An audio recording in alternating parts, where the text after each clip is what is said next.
pledge the allegiance. I pledge allegiance to the flag of the United States of America and to the republic for which it stands, one nation, under God, indivisible, with liberty and justice for all. Mr. Cooper, I want to say publicly that I think saying the pledge to the flag is a really nice touch. And I have to say that I've gone through other planning boards where I have a number of pieces of property. And I really think that this planning board is one of the most professional. And I'm glad that you are with us. Thank you. Thank you. Roll call is next.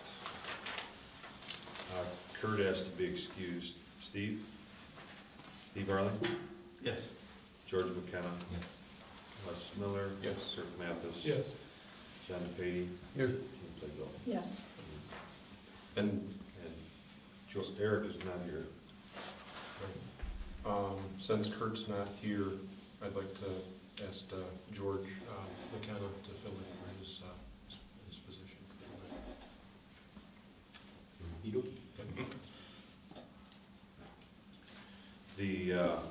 I'd like to make a suggestion that we move the agenda around tonight and talk about the Orleans County Planning Board first, because one of the things that was discussed at the planning board on the county level was solar, and we're going to talk about it also, but I think it'd be good to everybody to hear what happened there first, if that's okay.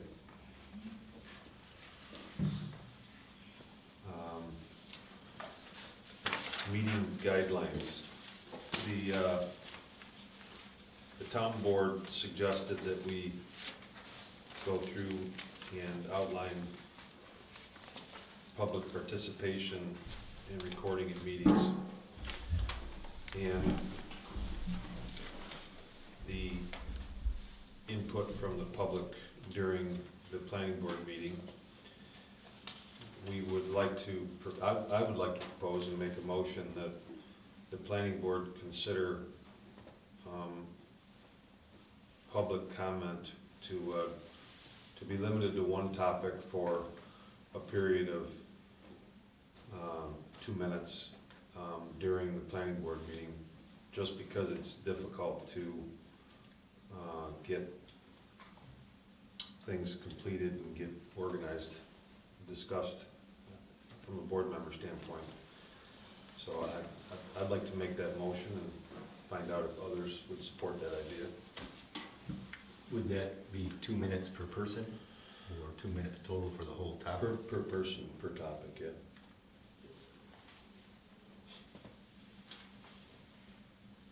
Did you look at the open meeting laws?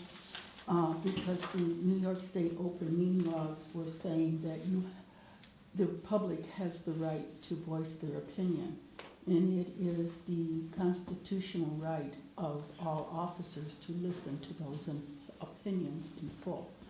So I would suggest that your legal counsel get the entire, not just a summary, of the open meeting laws. I have checked into that open meeting laws, and it said during a board meeting, public is allowed to listen and observe, not interrupt the board meeting. You can have your time either before or after to discuss things, Yes, but it has but to be not given. during the meeting. A public hearing, yes, you can, but not a public, not the board meetings. That's for the board to decide what they're doing, not the public to join in. That's how I read it when I look at it. When you're in the public, you're a public building, you're a public entity, volunteer or not, you're still representatives of the people of Bear, which means you're accountable to us. And to do otherwise, to do things like putting a 2-minute limit on anybody's speech, or maybe some things that may help our town, I think is putting a stumbling block in the way of the First Amendment, and I disagree strongly. I think that we should be given fair opportunity to speak and maybe to help our town. That's why we're here. We're not here to start trouble, we're here to. How do you distinguish between doing what you're saying and disrupting a meeting to the point where we can't function. We've never done that. We don't have a history of Do you want to doing it. wait until you do that, or do we want to? We don't have a history of it. Well, why did, you shouldn't take the opinion that everybody in America is guilty of an offense before.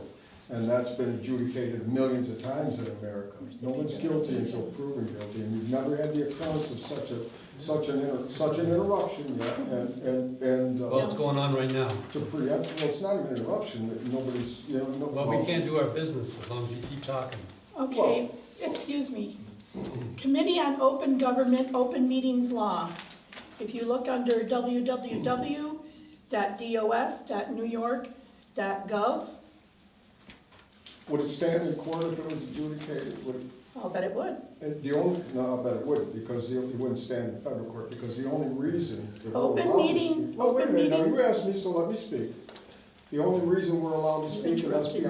let's be honest with it, people have brought suit before, and they've won judgments, okay? Or else we wouldn't be sitting here and we wouldn't be speaking about anything. When we're here out of out of the goodness of our own hearts because we care about our community, and the people that show up do that, they have an honest intent. They don't have an intent to cause problems for anybody. But in light of what we've been through the past couple of years, I think that this only stinks of what we've already been through with our town board and the conflicts of interest.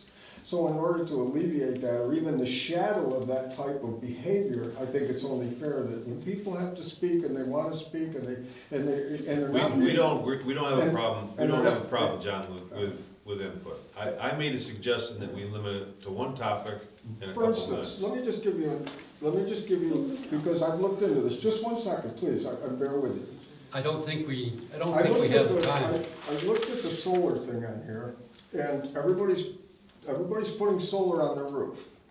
And this is to help you guys out, and it's to help you out with zoning and planning as well. Putting solar on your roof is the world's biggest mistake. They have systems now that are ground mounted, that have servos in them, and monitors that the panels can follow the sun and collect a whole lot more of the sun's energy for solar panels. Why don't we have, that's just an example of what I wanted to bring up tonight. Is that helpful, or is that harming anyone? No, that's helpful. I mean, Okay. but I'm only one I person. know. I made the suggestion that we try to limit it to one topic to a couple minutes.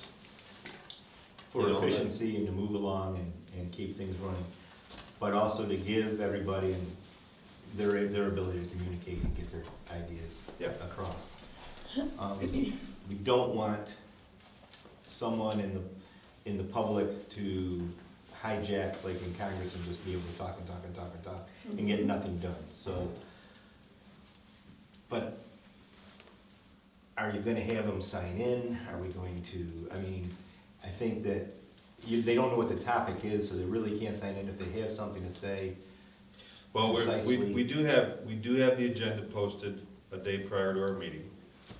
If there's something on the agenda that somebody wants to comment on, we could start a process of signing in and asking to I don't know. have a if I- time to speak. Yeah. But that gets Yeah, somewhat restrictive too. right, I don't know that, but. If we can nip it in the bud and keep it at 2 minutes, and whether they're done or not, that's it. Otherwise, it's too disruptive. How many people, can I comment one more time? How many people do This we is have? why we don't want this. How many people do we have showing up at the meeting that is gonna be burdensome on any of you at the planning board to talk for longer than 2 minutes? Let's be Well, honest. I know, but the thing Okay. is, if you don't have a set of rules and guidelines to go by, Well, then I would ask for an extension to 5 or 10 minutes, at least to be fair to everyone. You made the motion, right? I did. I'll second it. All in favor? Well, Aye. okay, you open it up to discussion. What's to discuss? Discuss was the 2-minute time limit. 2-minute or a 5-minute time limit. Kirk made a motion that we accept the 2-minute limit. Are there I would- others on the board who think it should be 5 minutes? I would say it should be 5 minutes. Okay. There's not that many people. It'd be more to get their thoughts and ideas together and present it. We would appreciate it being more concise, but, sometimes if there's information that, they have a lot of information and helpful, to go through, you don't want to cut them off when they're getting right to the meat of what they're, might be the best information. So, you're done. On the other hand, the forum discussions that we're talking about, we don't have a limit on public hearing timeframes. Those would be a separate situation where we're in a voting atmosphere. So, I think if we ask them to be concise and be considerate, I think we could go 5 minutes and appease everybody. okay. So Let George, me back up. So we're not limiting the amount of time for our public discussion, right? Or Public open- hearing. Public hearings. Hearings. All right? Right. If you do 5 or 10, what you can have is people will stack it, and it's an hour of the dissertation, whatever it can be. No stacking. But we literally don't have enough in these meetings, if I understand this right, where we really have open discussion. This is just to interrupt our regular agenda meeting. Mhm. Is that, I just want to make sure so we're not limiting the public hearings or anything like that?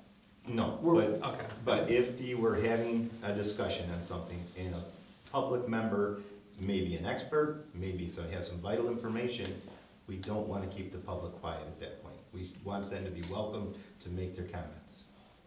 Steve was differentiating between a Correct. board meeting and a public hearing. Right, but I don't want to, I understand. it's still not, well, you can't sit here and say, you'll have yours say at the public hearing, just be patient. No, I think we need to let it be played out at the time that we're discussing or we're going to move for something. Or, can I speak? I'm not, In the meeting, leave time for discussion so people can take their notes and say, hey, what about this? But a fair amount of time would be, and Tom, I'll be honest, in lieu of what we've already been through, and we're all quite aware of all of that, I don't want to stink up the town anymore. I just want, you know what I mean? yeah, but I think it's important that we have some kind of a guideline that's set, so that when this room is full and there's another issue that's on board, we have Then, a process. okay, then if I may, we allow time after the board's done with its business for open discussion on any of the topics that the board brought up. Well, how are we gonna keep a limit on that? Does that seem no, I didn't say, no, I say limit the time. Limit Yeah. the time, but leave it after. Push it to the end of So the that- meeting. So that you are getting feedback from the town, and like I said, my comments tonight on the solar do nothing but help people. And our Didn't town- Jeannie read that in her thing that she was reading? They discuss it after the meeting, at the end of the meeting. That I didn't get to read, no.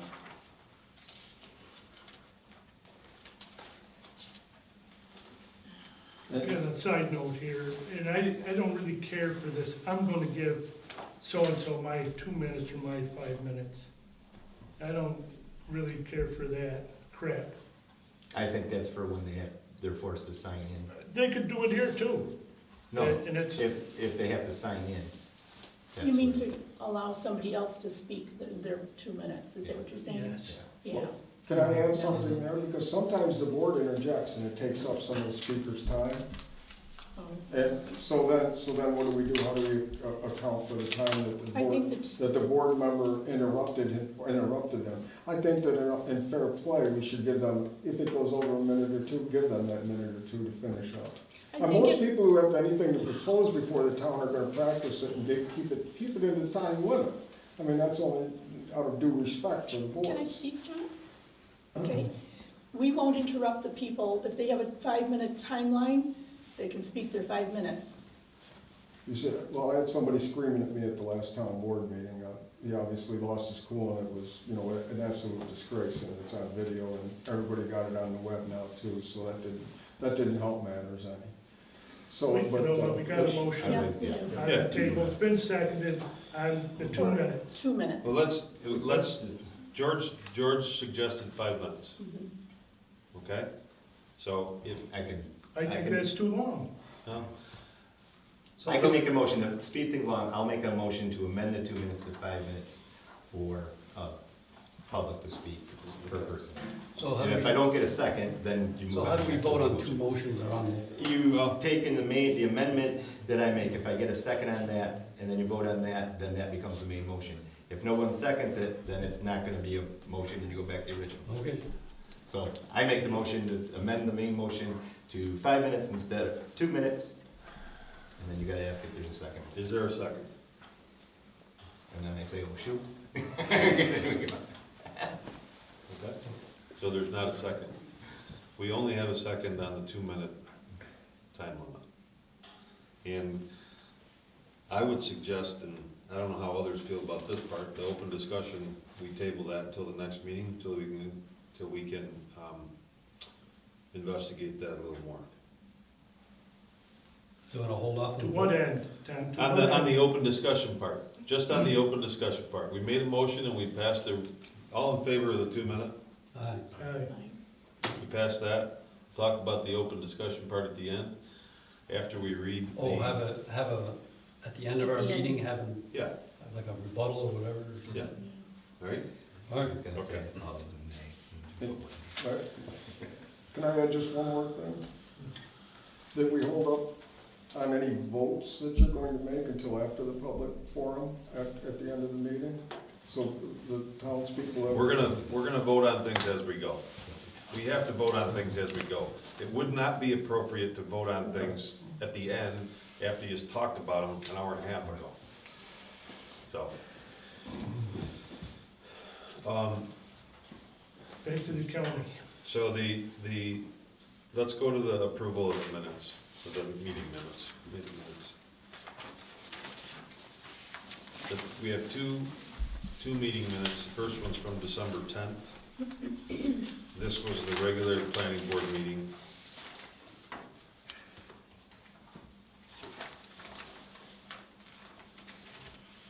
Where we had the,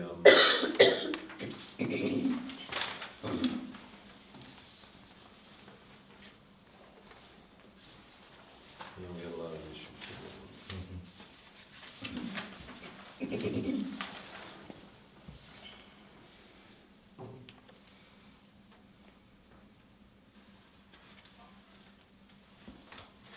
So we need a motion for the December 10th meeting minute approval.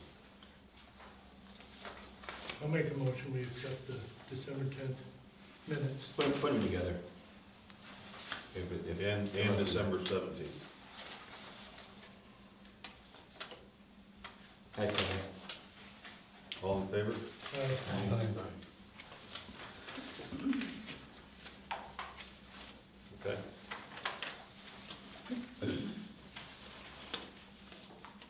So, the Orleans County Planning Board had their meeting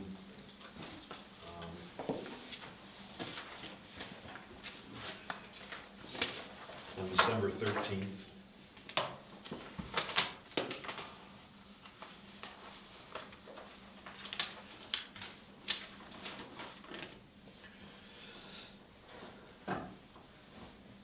They went over, the agenda was such that they started out talking about terms and training for county planning board members, nominating committee, adoption of the calendar. I think Lee sent the calendar to everybody for the county.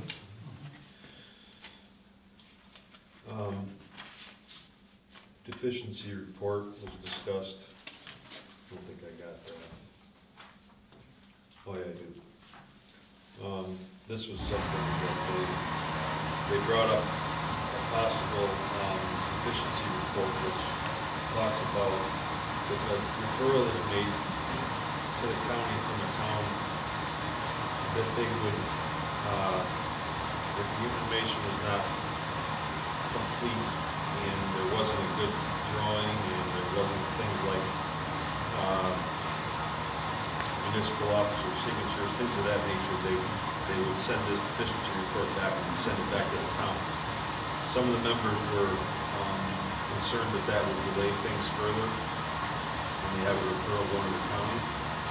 And it was tabled.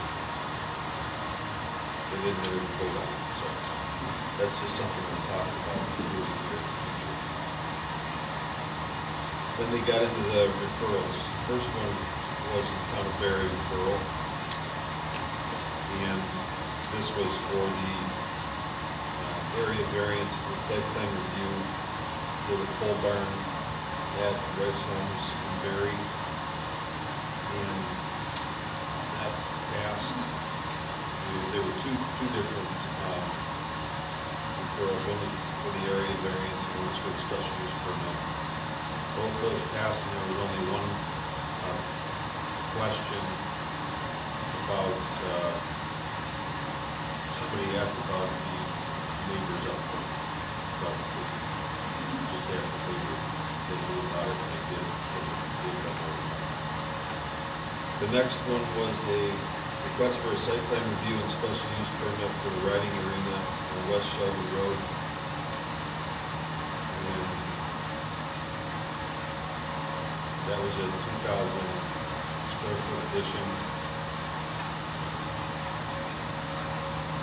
And that passed.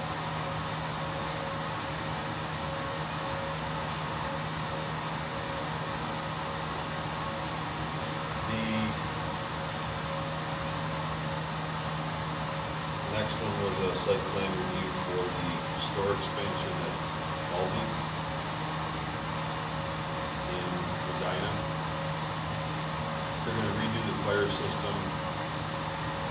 They're going to put new lighting in, remodel the interior of the store, repaint it, put a new canopy on, and add an addition on the north side of the building. They're gonna be closed for 5 weeks. It's gonna take 20 weeks to do the work. Concrete block addition. They're gonna be within their parking requirements, so that passed. What's that? The whole story's gonna close in 5 weeks? 5 weeks of closure is what they're saying. And then the next two referrals were for the town of Ridgeway. And these were for solar farms in the town of Ridgeway, both, one on the north side of Route 31 and one on the south side of Route 31, located up near the intersection of Fields Road. The engineer was there, Erdman Anthony was the engineer that presented the project. The first one is 18,000 panels. It's on Alice Road, the south side of 31. It's 29 acres of solar.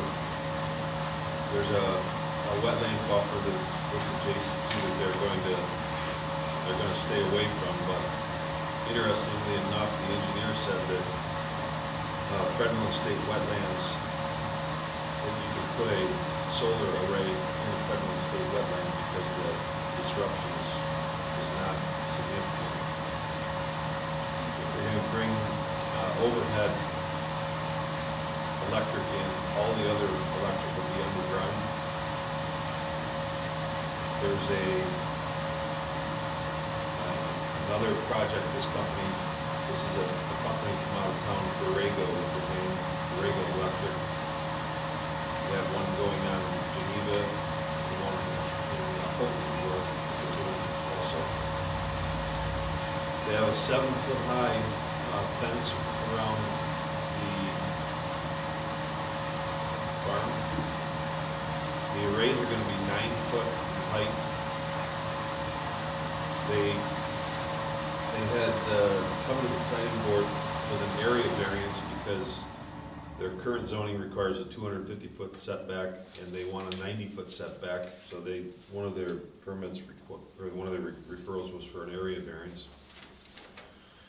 Their bond required, and I went going through this in detail because we're going to talk about ours, so not to bore you with the detail, but the bond is for 150% of the cost to remove, and they're going to require a 5-year update on their bond. So every 5 years, they're going to require an up on their bond.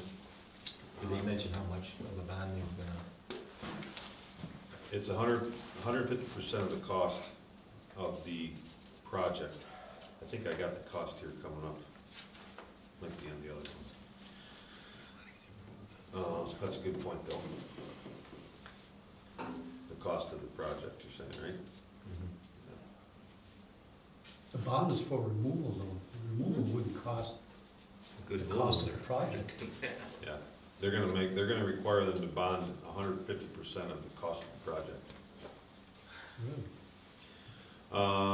They got a 2,500-foot roadway they're gonna build that's associated with this. The surface under the panels would be grass. The panels are gonna last 25 years.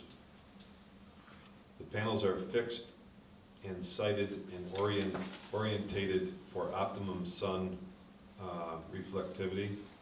They are not gonna be the moving panels. There's a house close by, they're gonna be within this 250-foot setback of that. They gotta mow it 2 times a year. They have a 25-year land lease.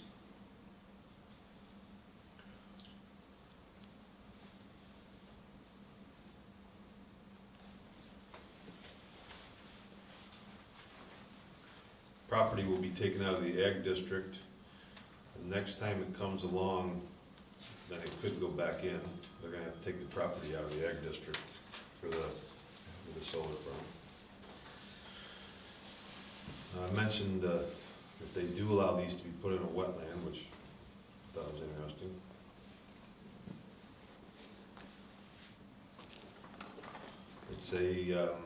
It's a project, this project is a 25, I could be wrong about the size, 25 megawatt or less. So no public service commission or Article 10 involvement is required.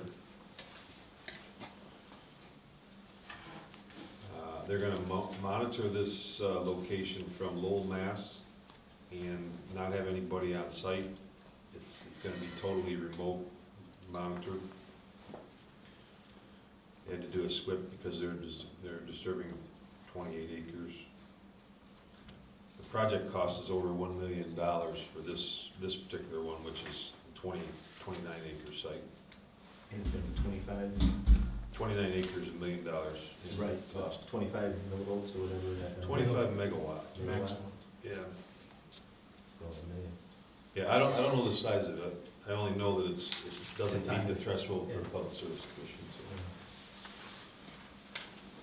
It's gonna cost $250,000, they say, to decommission it. And that's a little construed based on the bond number they threw out. Spring start construction, October finish, and that was approved. The next project is another solar project on Beals Road on the north side of Route 31, which is 11,000 panels. It's a 4.3 megawatt in a hayfield that's been farmed. 16 and a half acres of the 29 acre parcel is gonna have panels on it, so it's 56% of the parcel is gonna have panels. This one, again, is a little bit smaller. This one's only 16 and a half acres, the one on the south side is 29. Ridgeway has a 50 acre maximum solar farm allowance on there. Their largest solar farm they allow is 50 acres, smallest they allow is 15. It's 200-foot setback off the road. They're gonna be planting 240 trees along the south and east side of this one because of its proximity to Route 31 to protect it. They're doing a glare study on Route 31 to study the effect that the panels will have on traveling on cars on Route 31. This one does not have any wetland involvement. 25-degree tilt angle on the panels is what they, after their study, that's what they determined to be the optimum.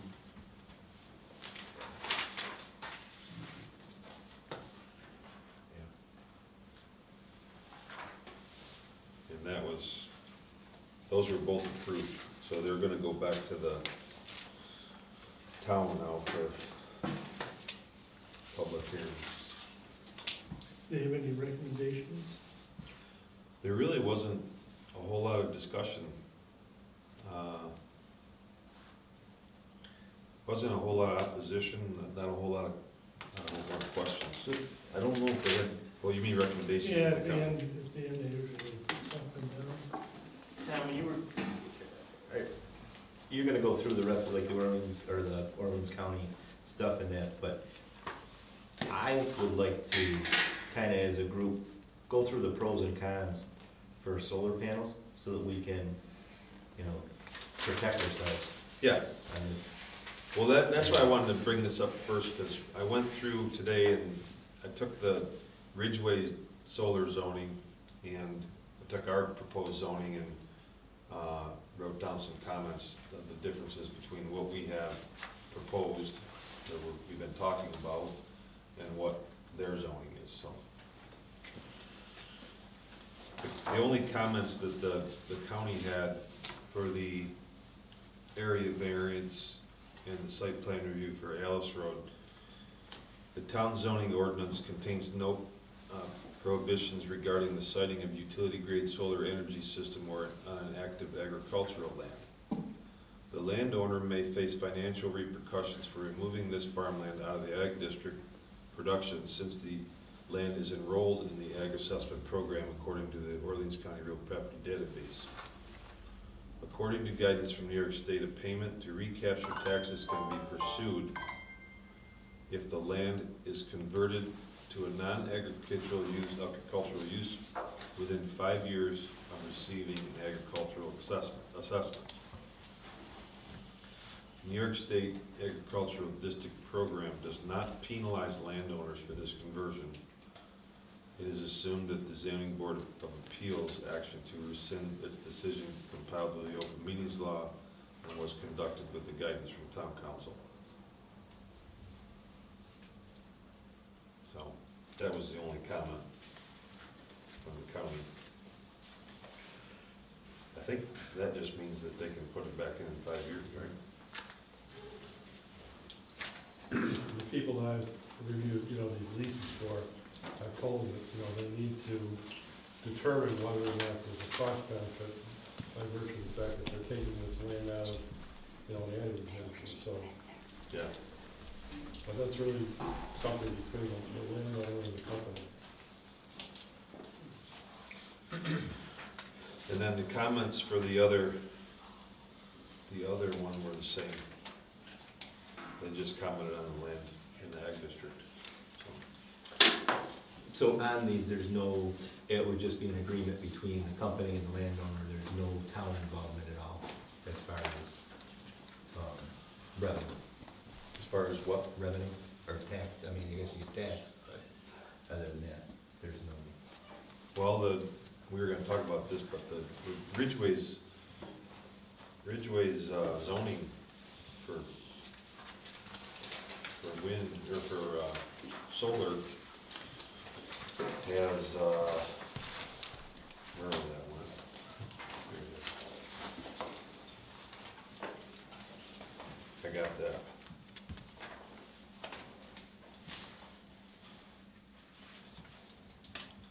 We got a $2,500 application fee, annual fee of $1,000, Like a special use permit that they did. Yeah. and then they have fees in addition to the building permit fees that are 2.5 cents per square foot of the project area.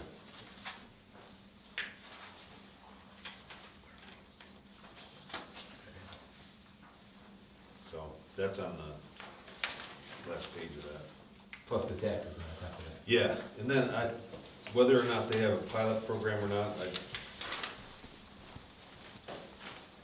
you know, how they're handling the taxes, I think that's in here, I didn't.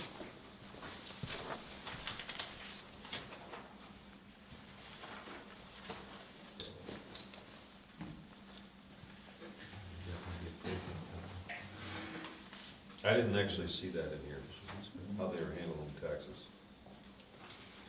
I think that'd be up to their town board, wouldn't it?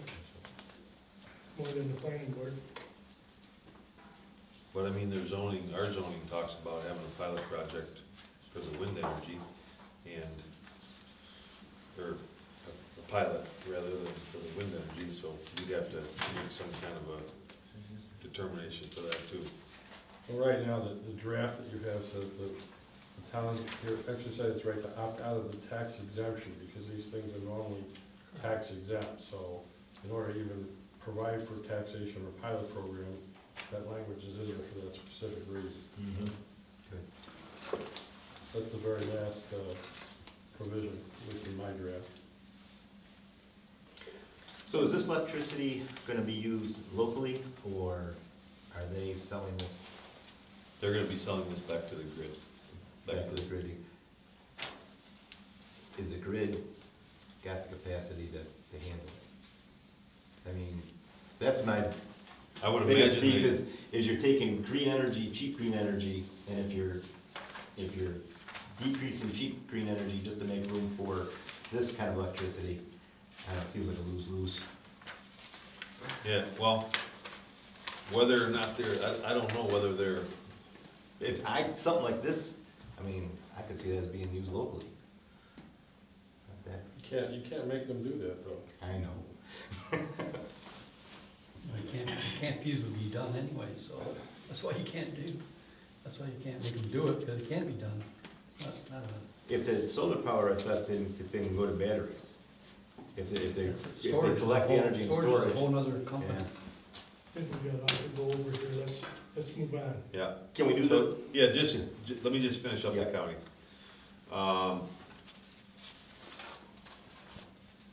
This deficiency form that they're talking about implementing would get rid of late submissions. That's the other thing they're trying to do away with, so that they have ample time to review the referrals.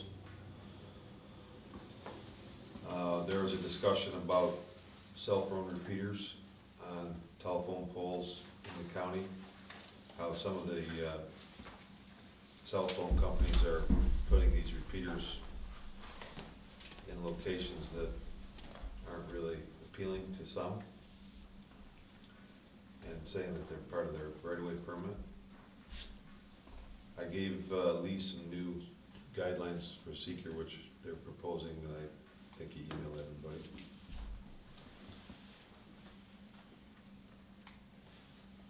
Broadband process, Ken DeRoller was there from the county legislature, didn't have much good news to report about broadband in our county, or in our town or county.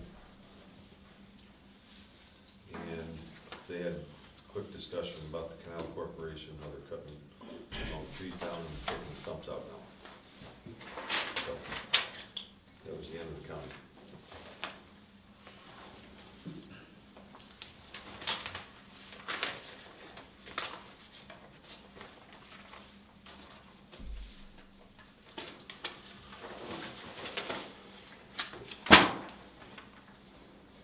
So, I went over you wanna get into the solar next?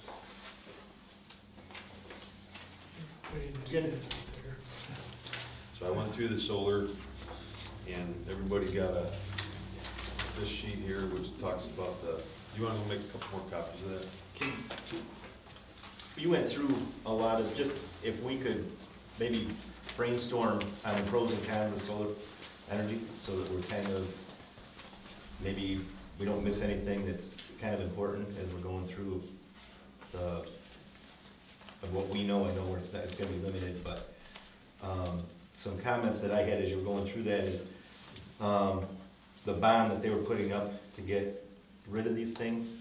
And, to me, my first thought was, why is it that expensive? Why can't they just a bulldozer? I mean, it's nothing, I can feed it, it'd be done. But it must be these solar panels have some type of lead that you can't get rid of, or, have to have a special dump site.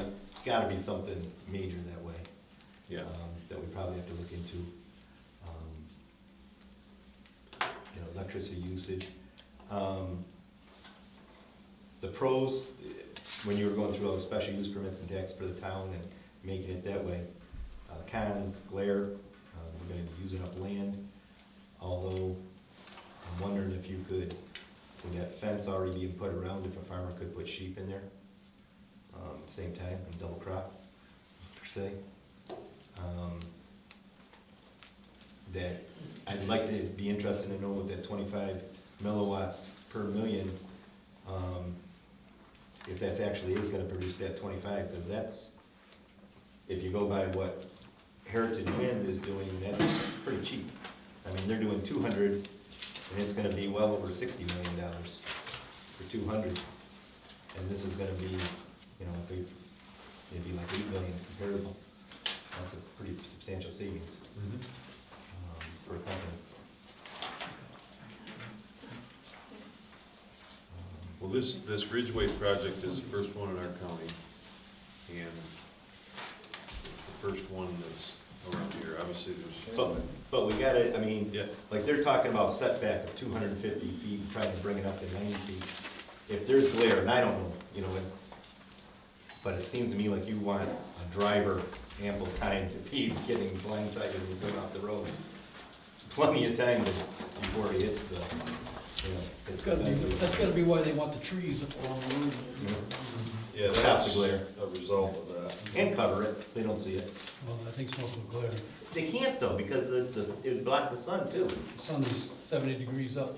Yeah, but they're gonna try to catch it. But they're Catch pointing it them, maximum? yeah.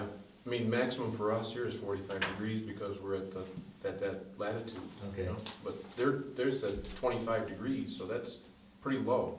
Uh-huh. That's why I was It's summer, for It's summer operations. looking for summer efficiency. Because they realize the only time you get power from those is in the summer. They're basically flat. Yeah. They produce energy from April until September.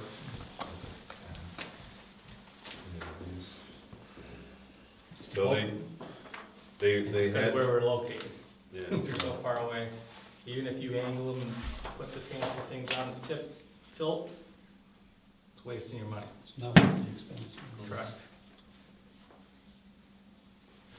Yeah, I wonder how they're getting those numbers, if that's for. He's not full saying, year. no, he's not saying that. He's saying it's less than that. Less than that, It, right. it could So be, it could be five, it could be two. five, could be two, could be Two. one. Yeah, He's just saying it doesn't meet the Criteria. threshold of doing a seeker and, or the thing. Right. they had secret, but Yeah, not our, but, yeah, no public service no, commission perfect. input. So, anyway, I took the zoning from Ridgeway. Everybody's got a copy of Ridgeway's, and everybody's got a copy of the one that is for our town that we've talked about for a while. And these are only the things I picked up on. I'm sure there's more. There are more, but these are a few things I came up with. In our zoning, we have some definitions that are different than theirs. The biggest thing is that we have a restriction on what calls out a small-scale project that's 25 kilowatt. We said anything larger than that is a large-scale project. They only have a restriction on the structure you're placing it on. So you can put, they have sizes that you're allowed to go to put a roof mount structure on, ground mount structure, or a wall mount structure. And it's all relative to the size of your building you have, accessory structure you have, and it's relative to the size of your lot. So, I'm not sure if that's where we want to head, or if that's where we don't want to go. Well, you're limited by the state, to no more than 110% of your usage, if you're talking about individuals or. Yeah, the other thing, just one other thing too, the other way that they limit, or that they define a small-scale project is that it can only be, you cannot take any of the electricity generated and sell it back to the power company. So if you have a small-scale project, it's for any structure you have on your property only. Can't be used for resale. well, we don't want that in ours. Because, No economic benefit. well, no, because it's a two-way scale, so if someone wanted to be technical, I'm selling back, so when you're not using as much, it's a two-way meter. You don't want to go past for your usage, I think Correct. is what the terminology means. You don't want to be making more than you're using over the course of annual, probably. Well, some people will. Yep, I you think will, that's- but that's why I'm we're just trying- saying, and it's not designed like, as a large scale, there's no Yeah. profit to be made because they give you pennies on the dollar if it's residential. And then they wipe it out, Yeah, right? Well, So they close, they close it out. they buy whatever excess you have for 2 cents a kilowatt hour. Correct. Which is nothing, and that's why you just really, if you're net metering, you just wanna make enough to make what you That's right. need, that's it. Now, my assumption is that that's the way they intend it to be, because it says that, it's not intended to generate electricity, it's intended to generate electricity solely for the primary use on the said building or other buildings on the same premises through a distribution system that is not available to the general public. So the distribution system you have on your parcel is not available to the general public, which must mean that you're not gonna release your electricity out to the general public. I agree, but we are. you do. We do. But- That's how they set it up. I think the language there has to do that you're not hooking up to your neighbor through your line to supply your neighbor. Correct. That's what it means. But just like they talk here about, make sure you only use it in the town, once it goes on the grid, right? On my two-way meter, it's on the grid. Yeah, So it might be going down the road to, you have no No, idea where it's But going. you get a credit, right, against Yeah, your that's bill right, for yeah. what, yeah, for what goes in. I'm not trying to be technical, I'm just trying to make sure that we don't get, But I it's think- really how you interpret it, because, What I heard when Tom was saying that is that if you have your place and you hook up, Yep. and you got a neighbor right next door, you say, hey, you have access, why don't you hook up to me and run my garage? You can't do that, you know, Correct. somebody else's. I think the difference is, I know, for example, there's, some of these small wind turbines that are located on farm properties. I mean, you're right, the electricity goes in the grid, the farmer gets I'm saying farm, but the person gets a credit for what goes into the grid. But they're not leasing payments from the power company, at least. So I think maybe that's a distinguishing factor. What they're trying to say is these are not gonna be commercial Commercial, operations, yeah. wind farms, agree. you know. Okay. So the wording that they have is, again, that same type of wording is the same for the rooftop and for a ground mount and for a wall mount. So I thought those were pretty good definitions.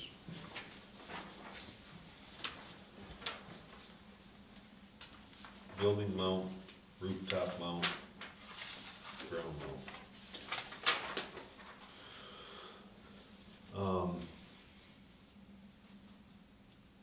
And again, we have ours designated as, the threshold's based on the kilowatt. So, anybody want to change that, or do you want to leave it on the kilowatt basis?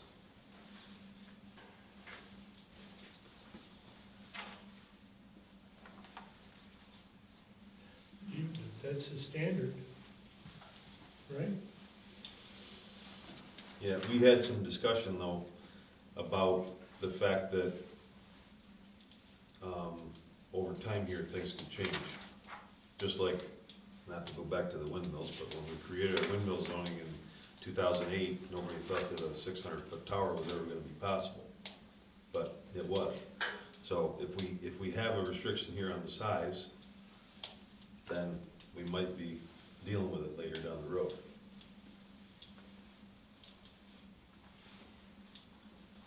But if this is for private use, small scale, who would ever use megawatt, enough power megawatts in a sewer? A factory or well, maybe the farm. I don't know how much, do you know what your usage group in kilowatt hours? I mean, that's, I'd give you dollars. yeah. I mean, I think we're using 2,000, so, a month.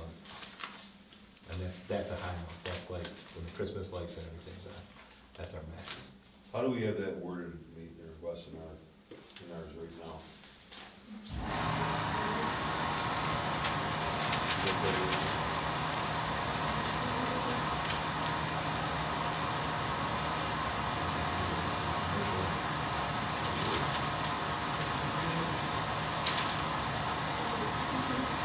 is for the purpose of the article, the term small scale refers to solar photovoltaic systems or solar panels that produces up to 25 K.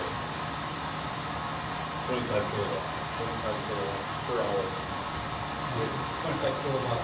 No, it says, that's gotta be.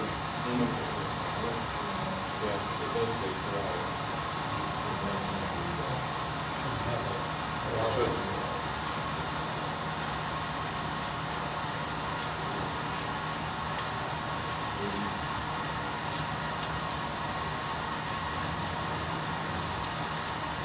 Energy or solar thermal system which serve the building to which they are attached or one associated with on the same tax parcel in accordance with section 350-160 and section 350-117.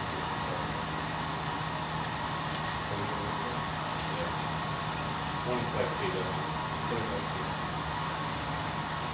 That's pretty big. It's on the second page of the building.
Covers everything.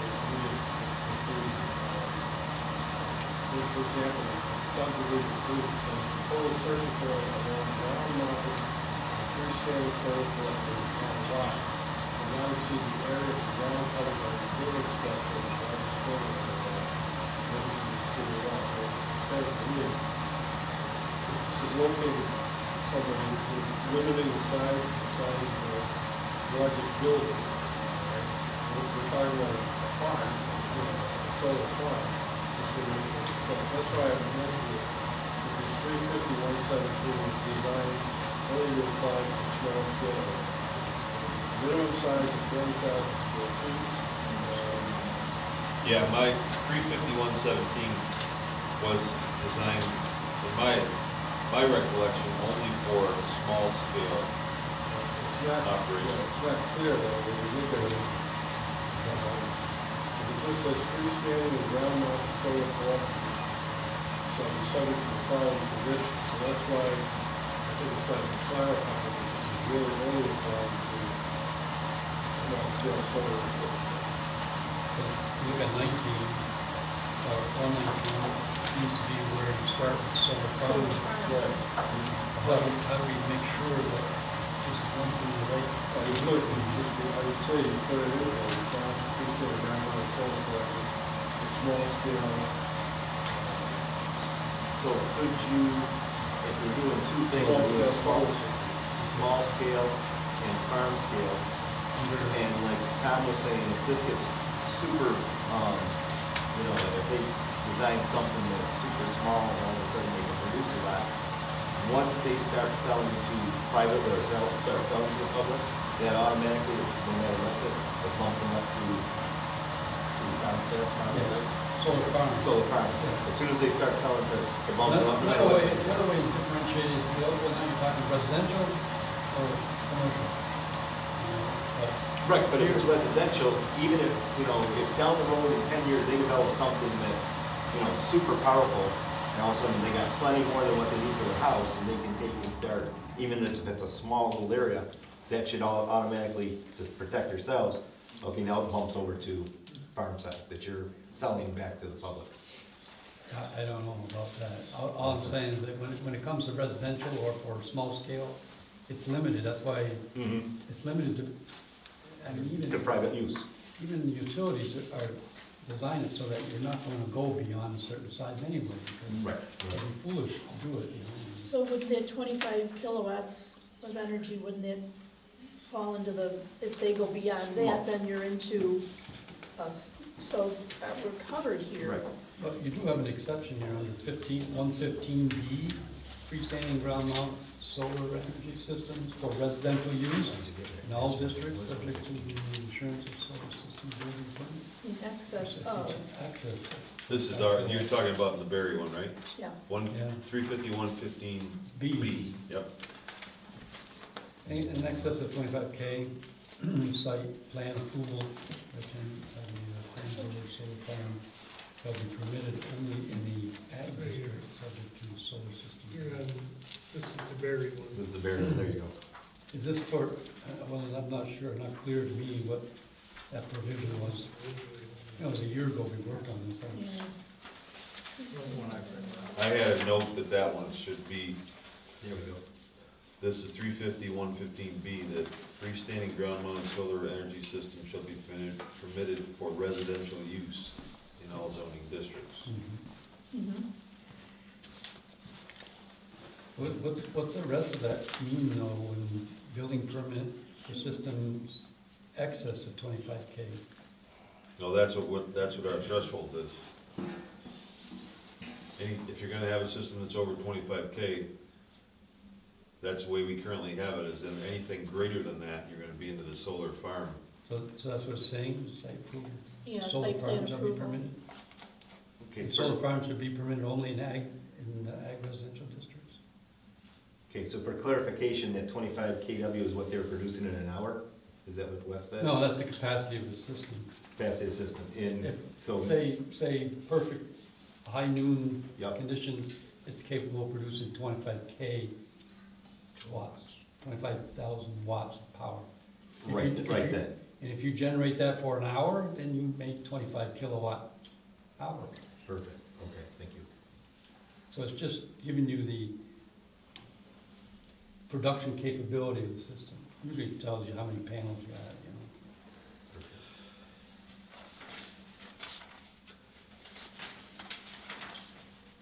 So there you go again, so if we have that kind of a threshold, then down the road, we may be faced with having people who all of a sudden have to go and obtain a special use permit because they have a capacity that's greater.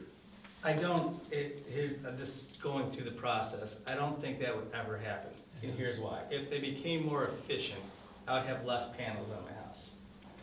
And that's where everything's Because going. NYSERDA, when they're gonna give you any kind of money, will not let you, as a residential, become a solar farm and sell it. And there's no money in it. If I said, replace those ones and give me the most efficient, I would be out of my mind. Because the cost of construction is by a panel in the size of your system. So you wanna make it more efficient. So they won't even let me, say they improve technology and I could have a 50,000 kilowatt. I'll be paying for that, so my break even would be 50 years instead of Yeah. 5. So my point being, I think they're making residential, I think 25, that's just that point in time when the system, efficient capacity. It's not what it's actually producing, but it's just what it's capable of in the best conditions. So let me ask you this, if somebody had a 10-acre piece of property, and they chose to put a 24 kilowatt system on their property, with the current zoning we have, they would not be required to have a special use permit. That's correct. That's great. You probably have a mansion trying to heat it with electricity. Well, they could have a ground mount system in their backyard. But they could only go, if they wanted to get NYSERDA and make this more feasible, so they could afford it. If they wanted just to pay cash and have none of the tax credits or anything that's out there by the federal government to promote this, they can put in whatever they want, 25 kilowatt. up to 25 kilowatts, somewhere in there. But the most people would look at it and say, because they only allow you to go up to 110% of what your annual usage was. But Again, because they know I know. in that period of time are the most efficient. So now we have cloudy days, whatever. But say you have some multimillionaire, Yep. Bill Gates moving in, and he wants to put a mansion in. Mhm. It's very, he's got 10, 20 acres, whatever, and he's got the room. he could very well use 25 kilowatts to run his mansion, you know, I mean. Correct. He's got, you know, and it's still just a residential, right? I mean, it's not a Mhm. business, it's not a farm. But that's gonna be really rare in this town. Yeah, I know, Not I know. too many buildings. Unless the tax incentives down the road become so advantageous from the state. You're right, I mean, we could amend this, but, or else you could just make it a fit, I mean, it really distinguishes between, you might just wanna get rid of it. Maybe you just say residential or commercial, and you get rid of the criteria. And then That's when what- things change, That's what they who did. cares? I mean, I think when I was dealing with National Grid and getting permitting for this, they have thresholds like this, so many kilowatt hours. I don't remember what it was, if it was 25, I don't know, maybe that's where I got to 25 or something, but that's where they have thresholds as far as residential, because they don't believe residentials will ever get that, need to be that big, you know? Okay. And if they do have to get over 25, that's when maybe the special use permits kick in and we can start making money off Bill Gates. well, then, you know what, to get rid of the number, I would say residential or commercial. As far as either, and I don't want to get commercial though, because farms could be commercial. Yeah. The building, you don't want to start making them go through different, again, it's whether you're manufacturing for the purpose of profit, if that's our definition of commercial, and whether you're using it to run your business or residential property. You may have to change your definition of solar farm, because that is the definition that says, primary purpose of wholesale and retail sales of electricity.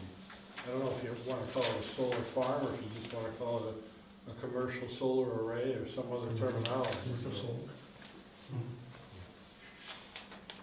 I think the solar farm is kind of confusing, because there's a definition of farm as well, okay? So you read that definition of the solar farm, it's very confusing.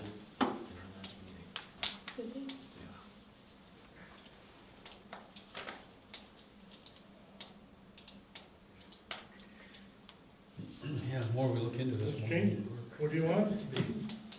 They called it something at our meeting we went to up in, it wasn't solar farm. I was gonna look that up. Do they call it a solar array or something like that? No, it was, wasn't commercial solar, wasn't a solar farm. I don't have that with me. But I think you need to just do this so you have one section that deals with residential, or however you want to call it, small scale, and then a completely, separate criteria for the commercial. And try not to interweave them together like it is Correct. now. I think that was the intent. Yeah, I think it was. We just didn't do a good job at it. It's supposed to be based on somebody. Yeah, it was copied somebody's, I don't remember which one. We did go, Murray and Kendall. Murray. yeah, Okay. because we kind of jump around here.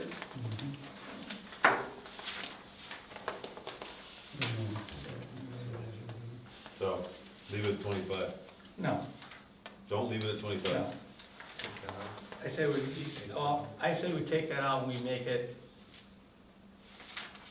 either, however, whatever terminology we're gonna use, solar manufacturing, energy, whatever you wanna call it, and then we make it distinguished, so that way you don't have to run into your criteria whether, someone like Torrey's could put out, they might be producing more for their farm, they're using it right there, is that a commercial? I'm just, So as soon as they start selling to the public, that becomes a commercial. if their whole intent of putting the solar panels is for profit, Like the That's a two different Tom was talking about that's going on in Ridgeway. correct, there's Yeah. no residential, there's no building on there that's using it, it's purely to sell it to the grid.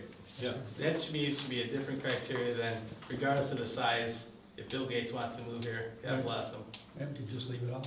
Yeah, It should self-regulate itself, because once you start making more than you need, you don't get anything for it. that way we don't get away with like you're talking about, self-regulation with NYSERDA changes all the time, what amount they'll go up to, it could be 110 when they encourage people, sometimes, I first started, it was 70%. So why not just have the definitions just like Ridgeway has them? Yeah. Right? Yep. That the intent is not for sale to the general public. Correct. Right? No sale to the public. But we'd have to change the rest of this to reflect that now, but We need to reorganize it anyway, so it's clear. Yeah, okay, so everybody is okay with that then? So we'll change the three definitions. Can I just, where does this, the definition of farm itself, where does that come into play within the context of the law itself? The definition is, agricultural farm has an average of 10,000 gross sales and has at least 7 acres of land to produce livestock or crops. But unless I'm missing it, I don't see somewhere, Definition of solar farm?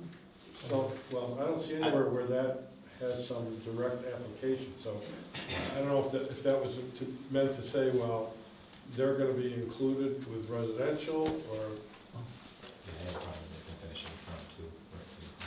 Yeah, Because there's we had that somewhere smaller than 7 acres. designated. What's that? Is that buried zoning, buried solar right there? I'm missing my copy.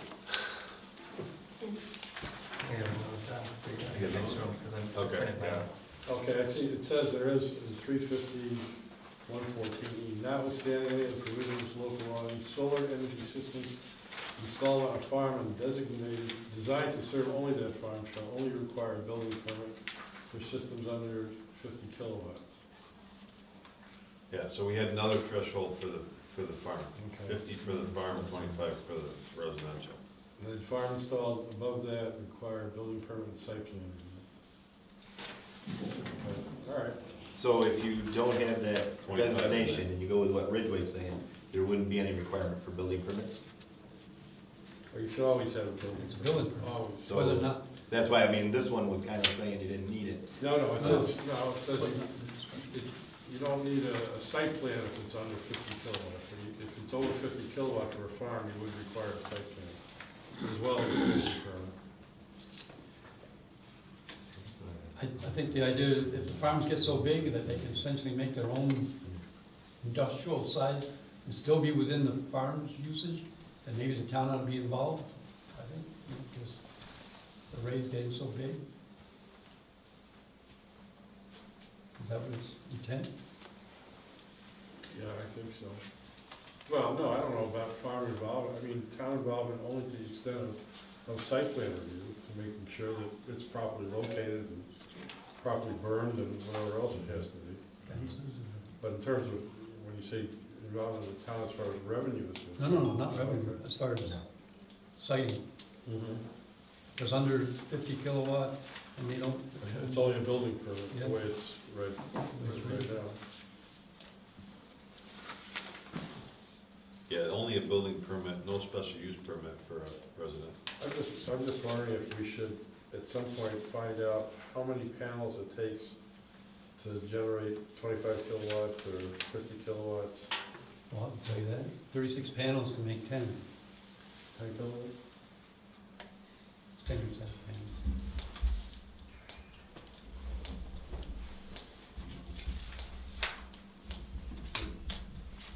So you're talking about 36? Yeah, which is roughly, 72, 3.6 to 1. roughly 30 by 40 feet. so you're saying to generate 25 kilowatts, you need about 72 and another 80, 90 panels? 90 Under 100. 90 panels, and they're doing how many panels here on this other one in Ridgeway? Thousands. 11,000 on the one, yeah. 16,000 on the other. 18, yeah.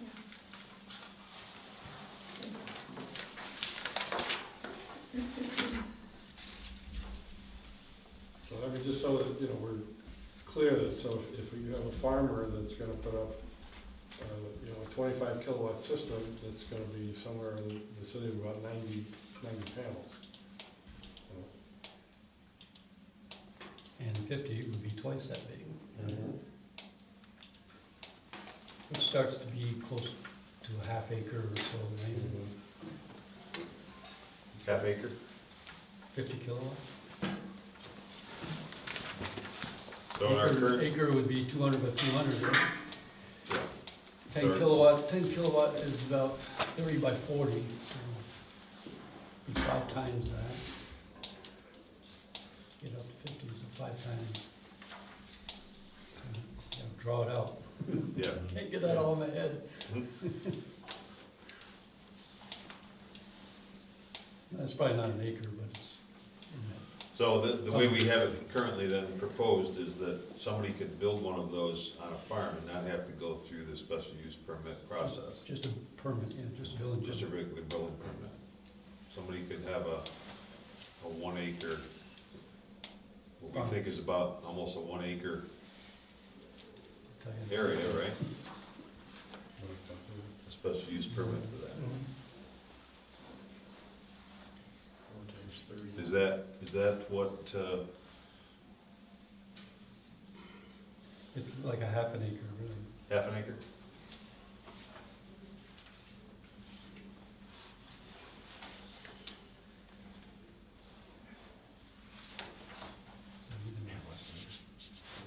Like Quarter of an acre. What's that? a quarter of an acre. Quarter of an acre? 50,000. It's like 25,000, So, or 25K. For, Oh, for a residential, that's for the 50. 25. That's up to, that's 50 to quarter? so I'm gonna ask for a clarification for special use permit. Is, talking about special use permit is when, it's gonna interfere with people, or there may be a problem with neighbors or something like that, that they have to discuss it? Yeah, the special use permit criteria that we established would have things like the glare study, Right, the possibility of a SWIP for, disturbance of more than an acre. An engineer that would have to do the review of the site plan. and that's what, if you're getting that big, would the glare factor come into effect? That's what I was getting to. Well, it's more, the bigger it is, the more.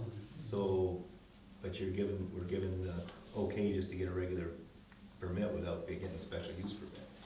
If you're under a certain size. Would that, under that certain size, though, have a glare? Don't know. The windows of your car have glare.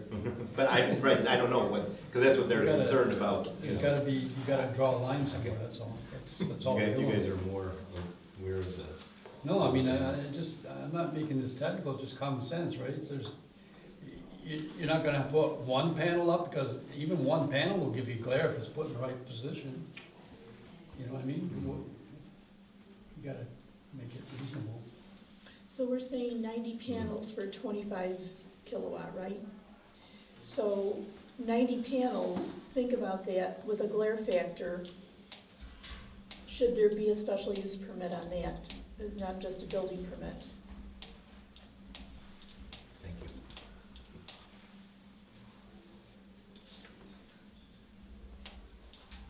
I would You say, know, I don't, the only one we're talking about in this community is gonna be a farm, right? Does any of this fall under the right to farm? If they wanna put panels up, most of them farmers, and you can speak for your farmer, aren't gonna take land out of production. They're gonna put it on their building. If Van Lee Schultz wanted to, I would assume they would put, they got a whole building right there, right? Exactly, that's what I'm They're gonna thinking. put it up there. And would that interfere with the drive coming down the road? well, it won't. I Once you mean, get I don't know how technical we wanna get with this, and how we start limiting, either, then I guess we're back to limiting the size. I took it out Once it's because once it's off the ground, there's no more glare factor unless you're flying. I agree, and you're the only, I know. But there's always somebody coming down a hill. There's not many hills I around know, here. trust me. That one person will find it, and we'll hear about it. Now, back to Nobody's called me about glare on mine. No one even knows I have them. That's good. Now they know. Once they're on the roof, nobody's. And I got a permit. I did it the right way, but I'm just saying, Nobody knows until they pull in your driveway. I tell them. Yeah. Just back to your question about the farmers, okay? That if the farm is located in an ag district. Yep. And they want these panels put in. For their own use. For their own use. Yep. So then the question becomes, does it pose any threat to public safety? If it doesn't pose a threat to public safety, they basically are allowed to do what they want to do. So that's under the Okay. ag markets law. Okay, that's what I wanted to know. So, I should say, public health and safety is the appropriate terminology. so back to, Ground mounted systems around here are gonna be at 30 degrees or 0.5, like we saw in one here. That's pretty shallow, and you'd have to be coming down over a hill to get glare. Well, the other thing is if you require a special use permit, you asked about the criteria, what will be needed. And you gotta have a public hearing, you've gotta notify the residents that are adjacent to your property too.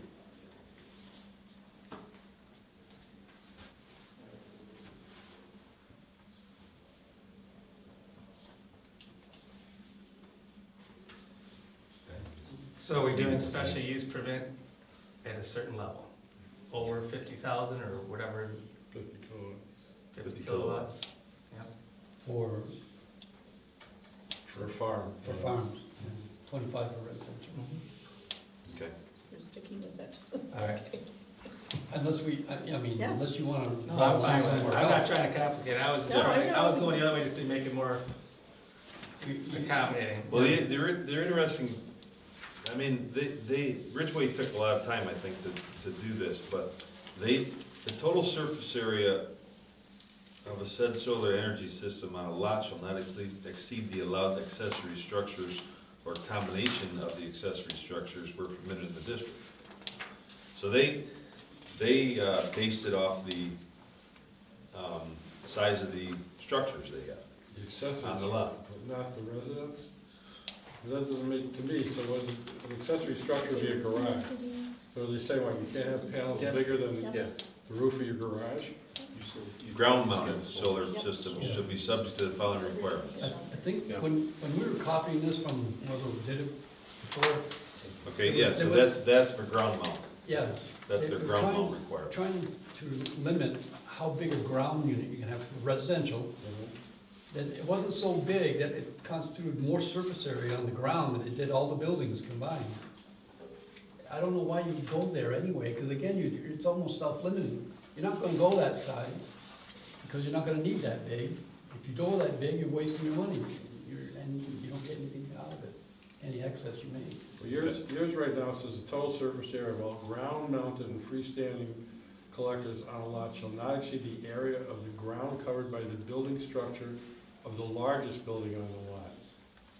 So, measuring from the exterior walls, excluding patios, decks, and balconies, screened and open porches and attached garages. Installations on non-residential properties exceeding the size may be approved by the planning board, subject to the site plan review, concerning the code. So, I don't, yours is saying basically you can't exceed the area of the largest building on the property. Yours is saying accessory structure,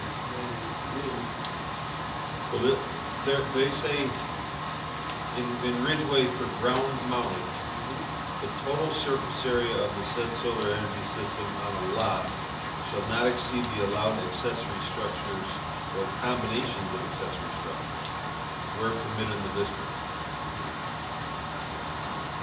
So that's like saying if you want to build a house, you got no garage, you can't put like a solar collector, because there's no accessory structure, or you have a one-car garage, and But are they saying that the town has a limit how big an accessory structure you put on the property? They do in their, they probably do in their zone. Is that what But they're talking about? It can't be bigger than like- what's allowed? Why would they compare it to, why would they compare it to an accessory structure? I don't know. They think it's an accessory structure. Primary structure. You know, if the town has a limit on how big accessory structure you can build, you wouldn't want the ground mounted unit to be any bigger than that. Maybe, I'm what the language that they're using. And I wasn't sure all that was thrown out. I mean, 25 kilowatt system is going to find how big it's going to be. It's gonna Yeah. be bigger. Okay. So we're gonna go quarter acre, we're gonna go 25 to 50 feet threshold where we are. Let me ask Lance something. So are we addressing any of your questions or comments that you had originally?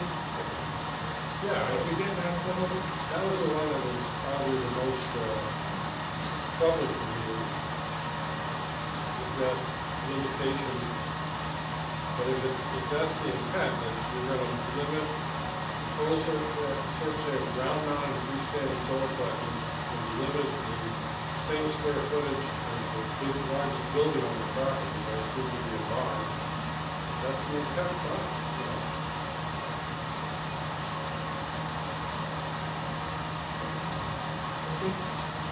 Did you have some other ones that maybe we ought to head first and then?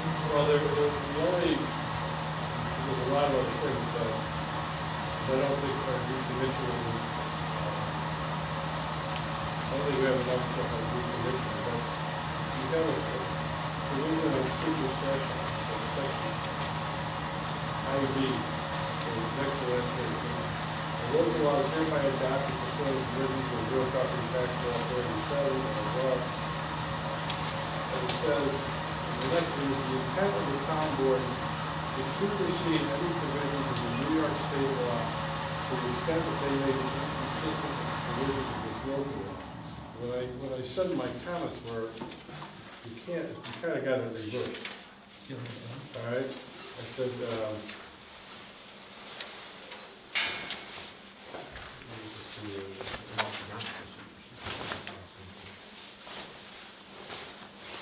That was an email I sent, okay. I said, regarding the supersession clause, if there's an inconsistency between the local and state law, the state law usually prevails unless there's strong evidence that the state did not intend to supersede the local law. So I said I would modify the last sentence of this paragraph to state, it is the intent of this local law to supersede any provisions of the laws of the state of New York that are inconsistent with this local law, except to the extent that the local law has been preempted by state law. I mean, that's how you get into this whole thing with Article 10 and wind turbines. So the idea is that if there's a clear indication that's meant to supersede local law, you have to yield to the state law. Otherwise, you can do what you like.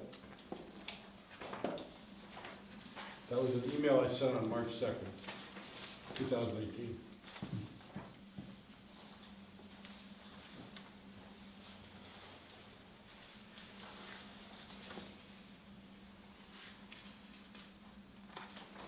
And then there was just one typo, a missing word. In small-scale solar, where it says, "would serve the building to which that are attached," I think it means, maybe it says, "would serve the buildings to which they are attached, or one associated with it," and there's missing the word "it" on the tax parcel in accordance with. You see what I'm reading? Any idea where that is? Small scale solar, Yeah, small-scale solar. second page. Bottom. Small scale solar. So, You want to take the word per hour out of there too. I would think you'd say, solar thermostat would serve the building to which it is attached, or one associated with it on the tax parcel.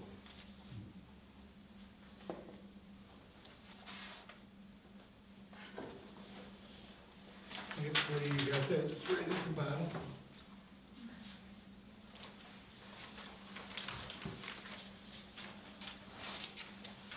All right, I gotta ask a dumb question. Go ahead. We talked about the 2550, and then we talked about using the definitions of Ridgeway. What did we decide on that? We left it at 2550. Okay. Make sure.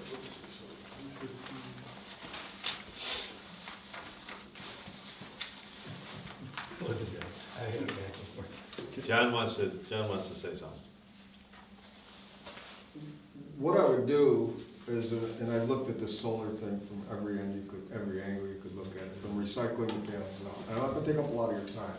I know recycling is very difficult for them, in any case. We simply don't have a lot of recyclers here yet for solar panels. Just know that first off.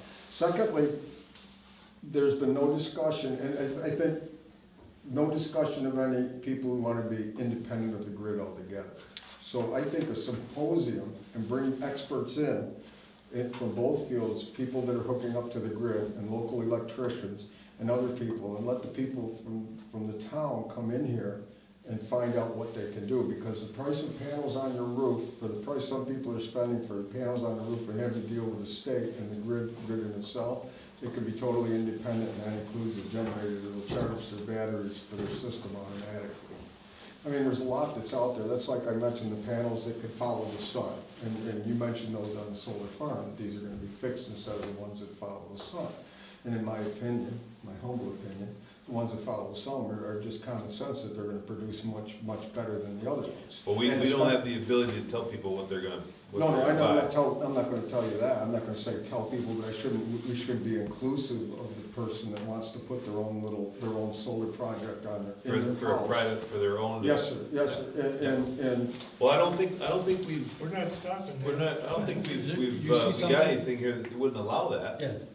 You see something we're doing that's stopping that from happening? No, my question is, in order to be inclusive of everybody in the town, instead of just dumping wind farm, or solar farms on them and saying, well, put the panels on the roof, which I never thought was a good idea for a number of reasons. But I think that the panels that are on the ground are more productive, and especially the ones that have the servos and the systems that follow the sun. But along with that, we should allow people, or educate them as a board, I mean, give them some insight into there's other options to doing that. Instead of putting these things on the roof. Yeah, That's not here's our the deal, job, though. We're not here, John, To solve to solve all their, if they wanna research it. I don't know where you have your solar panels. No, I mean, I'm one of those dumb people that has it on my roof, you're right. and You- that's you fine said with me. nothing. I know, that's all right, I'm a big boy, I don't know, where are yours? Where are yours? I- Right? Exactly. Well, So, it's gr- you know, we're not here, we're just trying to make a no, what law, I'm we're not saying to is, tell how people could they're we smart or serve, not. yeah, how would you serve the public better if it's called a symposium and you could bring experts in to not only educate the public, because there's nobody on this board that's an expert either. But I don't know if that type of thing's a good idea. I I don't don't have know. any objection to it, I but don't think that's in the It's- charter of planning board. it's not what we're here for tonight, though. Yeah. Or any other night. I mean, we're And I understand what you're saying about not restricting our zoning, so that if somebody wanted to have a totally separate system, I think that's a good idea. There's And I nothing don't here that's think stopping them from doing I don't that. think we're gonna do that, so, Let's move on. yeah. What else, what other comments, Lance, did you have on your? Well, like I said, I think we need to beef up the decommissioning, and then, I don't know, I know that you said in Ridgeway we have annual inspections. Ridgeway's got annual inspections once a year. You might want to consider something like that For commercial or residential for or? commercial. I wouldn't think for residential. I think it's definitely one thing we should change under 19, 119. 119? 119 is change that from solar farms to solar commercial or commercial solar. There was we found the name, and it's utility scale solar energy system. Oh, that's longer. But then it becomes a utility. I mean, it's for utility purpose, that's what it is. Commercial. But it removes the commercial too, so you're not confusing it with on top of a commercial building, Oh, Or- I see. referring to a farm. And a farm's commercial, Right. okay. What do they call it? Utility scale solar energy systems. Where are you at there? 119. Oh, yeah. 350, 119. Where it calls solar farms, just change Change the that name from name. the Okay. 350, 119 Reduce to the solar confusion. farm. Was it utility Well, scale? You could give it the, Solar energy system.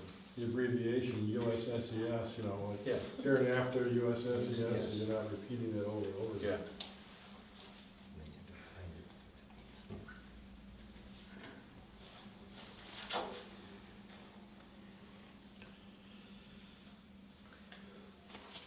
What about the decommissioning? What were you, Well,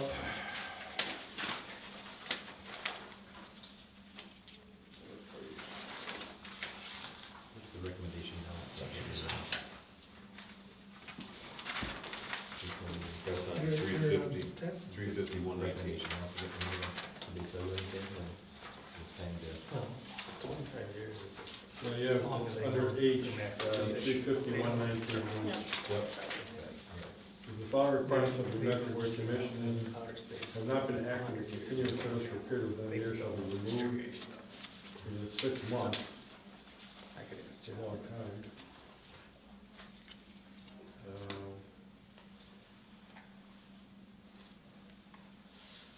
All right, it says a removal bond, okay. I guess the question I have is, on number 4, it says the planning board shall, as a condition of approval, require the posting of a removal bond for the solar farms and solar plants equipment. So the question is, at what point, I don't think you have to specify, you could do what, you were talking about 1.5 times the project cost, or you could just leave that open and decide at the time of the permitting. But the question then becomes, at what point do they have to post the bond? Assuming that these things have a useful life of 20 years, 25 years, are you gonna put the bond in place right up front, or are you gonna wait? And then, as with the wind energy, in the decommissioning plans, they were talking about having an escalator clause. So, you know, in year 5, it's gonna cost this much to remove those things. In year 10, it's gonna cost X plus. Year 15, X plus plus, so, Update the bond every 5. yeah. In Ridgeway, didn't you see something in the Ridgeway one that had something like that? Yeah, but it wasn't written out ahead of time, Right here, like a percentage. no application, no fees, no, it doesn't. But I think your time limits, that's pretty liberal. It's 12 months and then another 6 months, that's a year and a half to get it off. I don't know how long it's gonna take, I mean, how long it's taking to build those ones in Batavia that were, by the freeway and Main Street, 3 months. Oh, you're saying the ones they're putting, they're gonna start this spring and be done by fall? Yeah, so that could be April to October, that could be 6 months to do it. To build Building. both. They want time to take them down, I don't know. Well, a year and a half is big plenty of time. I don't think we have to take longer than that.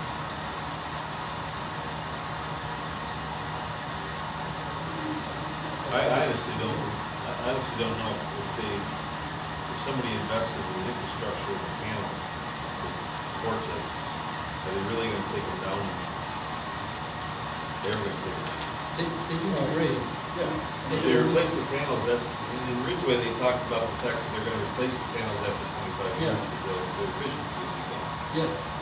But, you know, they'll be degraded to the point where, and in 25 years, who knows what they're gonna have? Put all the underground electric to support them, the roads to support them, the poles to go underground, all those things, right? It make a lot of sense just to replace the panels, with Yeah. newer panels. Right. It is good for the,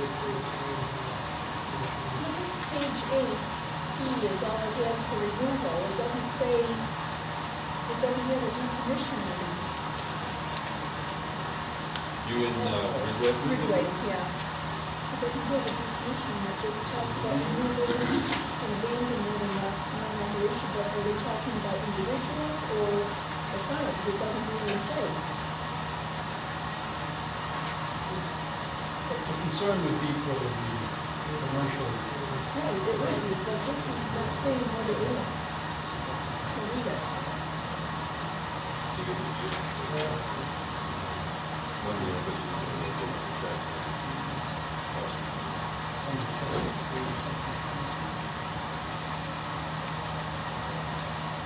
They got a year to get it down there.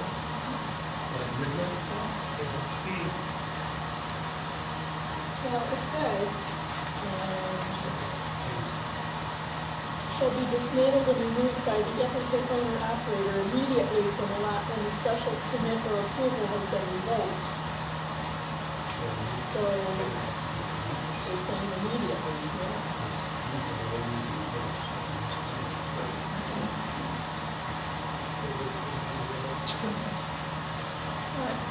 But they don't have a recourse. well, it says, part of it says. Yeah, they got a lean text in there. What was it, H? Repeating that both. Dismantle and remove the said facility and the cost of removal as a tax lien in the parcel.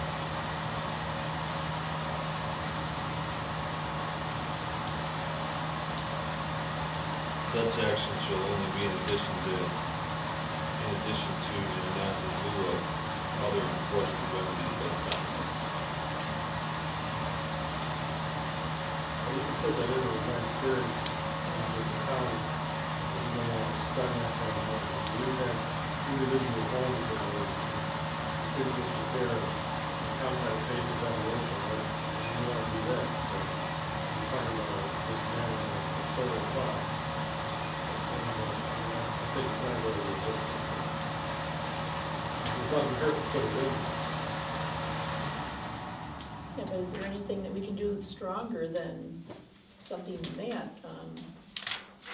Well, you got a penalty for offense, which they thought was, the violation was subject to a maximum fine of $250 a day.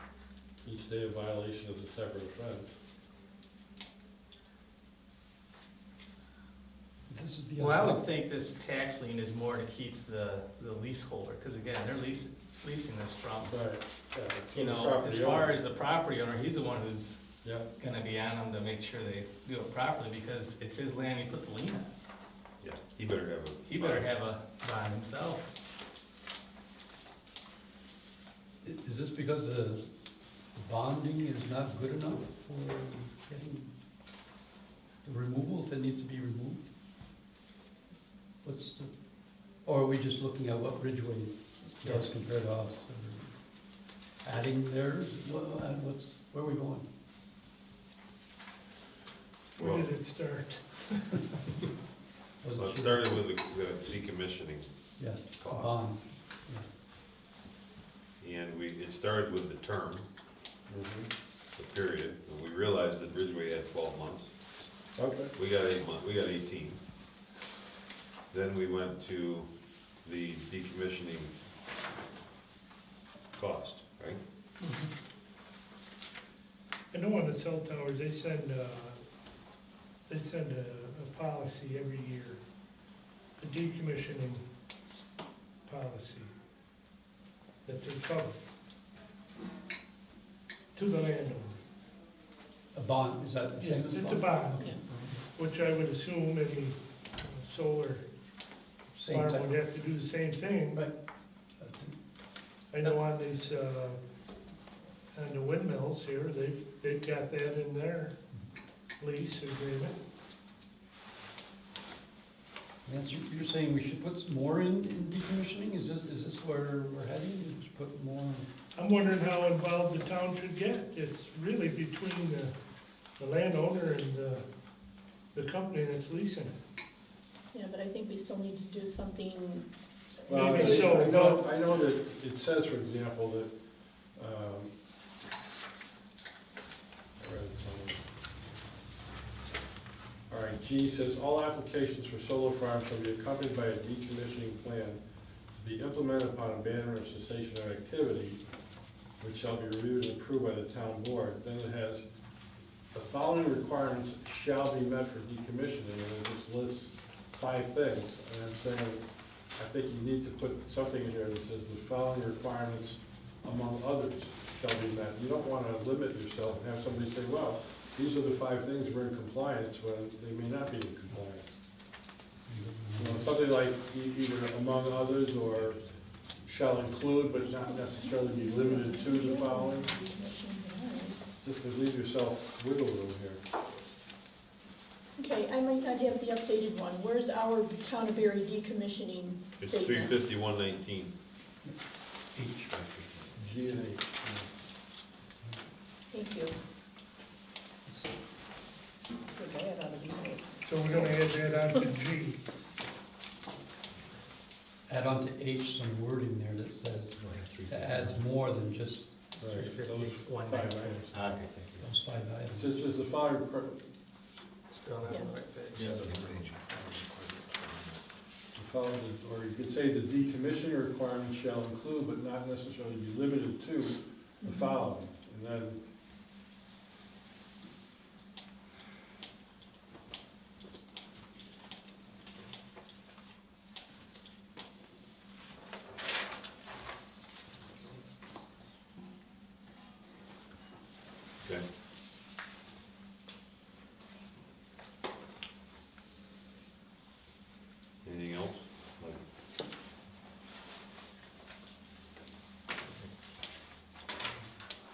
You said, mentioned something about having the bond renegotiated or reviewed. Yeah. Updated every 5 years, yeah, because cost of living. It's not in there now, but. Yeah. Yeah. Should we put that under G, where it says all applicants of firms shall be covered by the commission plan, implemented upon No, under 4, under H4, it says shall, as a condition of approval, require the posting of a removal bond of the solar farms and solar. Of course, So- we're not We'll calling have it to solar change that farms to the anymore. utility, yeah. utility, whatever. What's the acronym again? So the USSEF. solar company puts up a bond and says, yep, we have a bond. The town doesn't see that money, they don't control that money. Do you call and just make sure it's there? I mean, like in the cell phone script, you call and kind of check on the bond and just see They if send it's it there? to me. It's an Shall insurance we- policy, it's Yeah. not. But I mean, and then you check on it, I mean, because it could be just a, I mean, I doubt it is, but I mean, it's always good to check. Well, it's gonna be some third party, like AAA rated, whatever the policy is. So should we put, add words to that, number 4, Yeah. to be reviewed, or to be re-evaluated? You could say that, yeah. Are we gonna do The some- amount of the bond shall be reviewed, then you just have to set the time on it. It's a special use permit, right? Is that typical special use permits are renewed every year? Yeah, Yeah, So to do it every year. renewed or reviewed every year on the issuance of the special use permit. And are we gonna adjust it for inflation, like consumer price index or some criteria, so it's not just subjective, so they know what the benchmark is? Part of the review, I think. Yeah. But we have to pick an index so they can nationally look at, so they know what. We could just say a nationally renowned index. Yeah. Consumer price index, inflation, the national one, whatever you want to use on that. Yeah.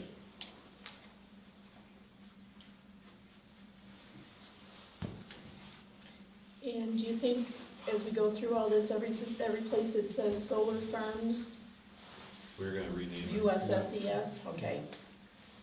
Because it's in a lot of the paragraphs here. Definitely should get solar farms removed from the verbiage. Yeah, yeah.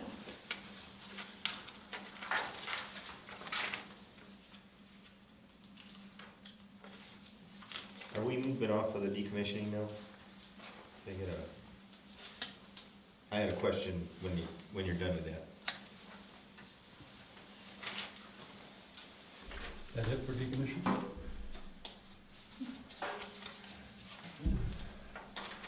That's right. Yeah. Yeah, I mean, yeah.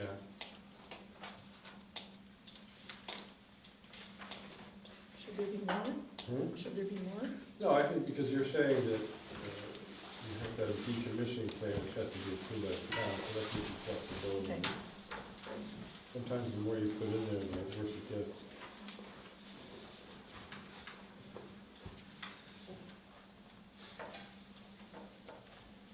Go ahead, George. Lance, did you have any more? No. Did you? Okay. On this sheet here at number 7, where it says Barry allows solar in the front yard of vacant properties, what's the purpose of that? Shouldn't there be solar to handle why are we allowing it on vacant properties? It's on the comparison, Barry Ridgeway comparison. Yep. Yeah, I didn't even do it on here. this must be for. Yeah, ours says no ground mounted or freestanding solar collectors shall be permitted in the front yard except on vacant properties. But why would we have it on vacant properties if it has to be? Same question I have. Good catch. Right, so there's no need for that. No, you can speak No. to it. Exactly.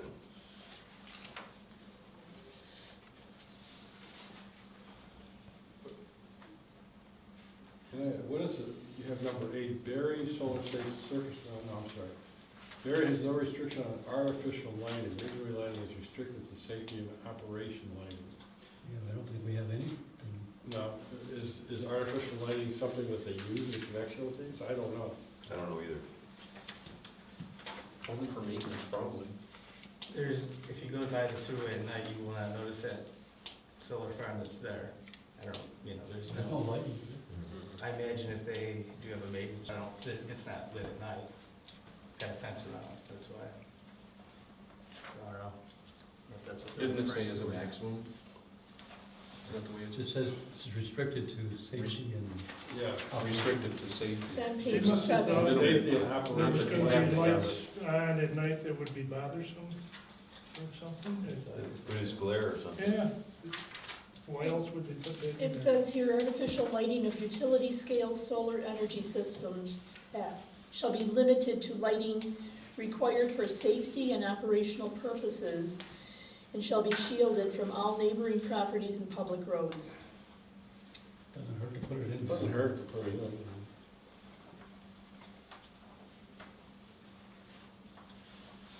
Also, signage shall not be illuminated.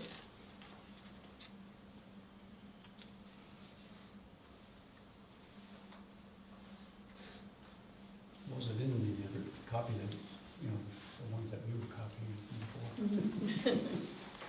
They've got some good stuff on theirs. Yeah, I wonder where they got theirs from. They're all gonna know we copied it. Just tell me they did such a great job. Talking about the copyright. Yes. If they watch it. Pass them along.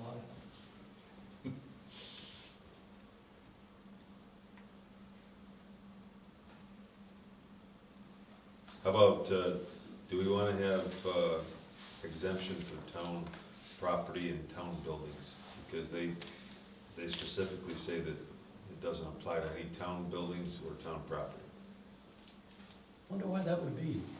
I think so they can do whatever they want on town buildings and property. Gotta be my guess too. What, you're saying that they're not allowed, Ridgeway is not allowed? Yeah, it's not, it's in, number, 3, which is on page 3. But that does, I This, didn't get your answer, the reasoning there.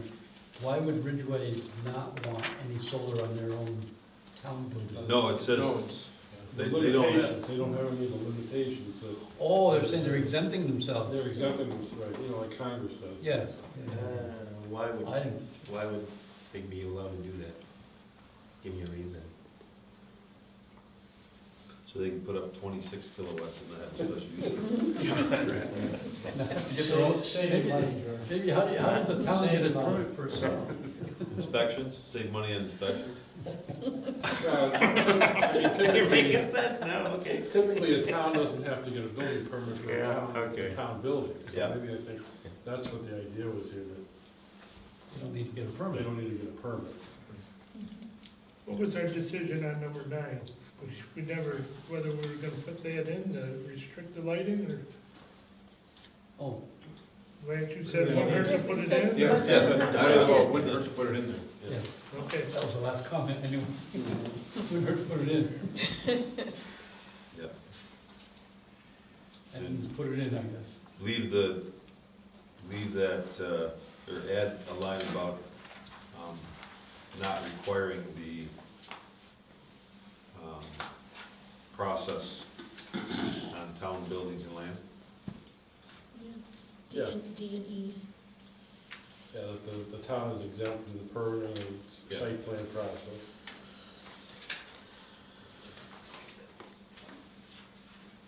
They got a statement that says, that's number 2, has a statement that solar zoning supersedes any inconsistent provisions of the existing zoning law. We need that.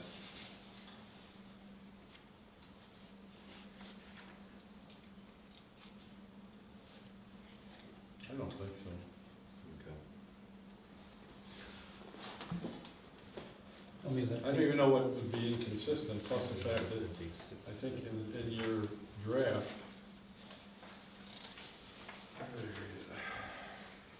yeah, the one at the very end about the state. yeah, no, that's not what I'm talking about.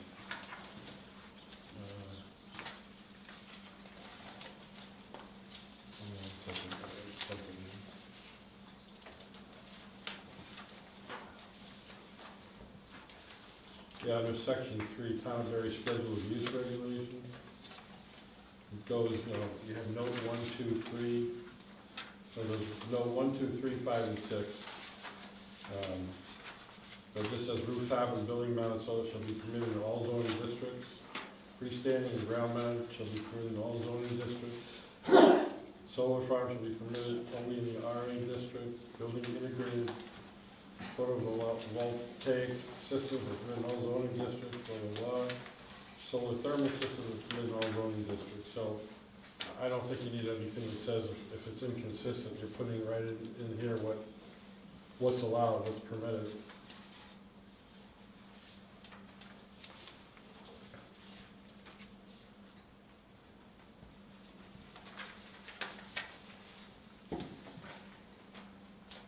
Four's out the window, we already addressed that, right? They got a limit on their roof mounted structures, it's 3 feet above the roof. Ours is, we don't have any height restriction. I would think the only reason you would get into 3 foot is to get the right angle. If with an adjustable, Yeah. or mounting. Well, Yeah. I think the other thing is if someone got crazy and said, oh, I gotta get above that tree, and they got some monstrosity on top of their head, on their house. Wouldn't say they're long. Yeah, well, I know, but I mean, that's for just, I think we should have something like that in just to, for looking at the neighborhood. There's something that says, there's a height limitation somewhere, I think. Number 4 is the only height that I can see. Requirements, yeah, 117. Where is it, Gene? Number 4 on 117 is the only height I can see. But that's not saying that, That's for ground mounted units, yeah. The framing can be only higher than 12 feet, so that, or the panels on the frame. Well, I think you have 350-116 says, this is rooftop and building mounted solar collectors may exceed the maximum height prescribed for principal or accessory uses of the applicable zoning district, but only to the extent necessary as determined by the planning board to achieve the intended purpose of the solar collectors. We don't have any say in the 25 kilowatt. We don't have any control over those, not right over now. rooftops. No special use permit required, only a building permit. Yeah, but that would be part of the building permit process if they say whether it's within the, now it says the height of the solar collector at any mount shall not exceed 12 feet when oriented at maximum tilt. That's under 350-117-4. That's the ground mount. That's Ground It's a mounted ground system, mount. which would be pedestal type ground mounted, which would get 12 feet.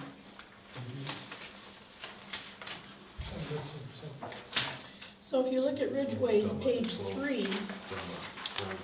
I was missing an end. their rooftop is no more than 3 feet higher than the finished roof. Right. But that's not, that's That's what I'm looking at. We roof don't, mounted. we don't have anything in ours that says No, that. it says rooftop building mounted may not exceed the maximum height prescribed for principal accessory uses for the applicable zoning district, but I don't think. What does that They don't- mean? Yeah, what does it even mean? I don't know what, We should make that simpler, huh? yeah. Mhm.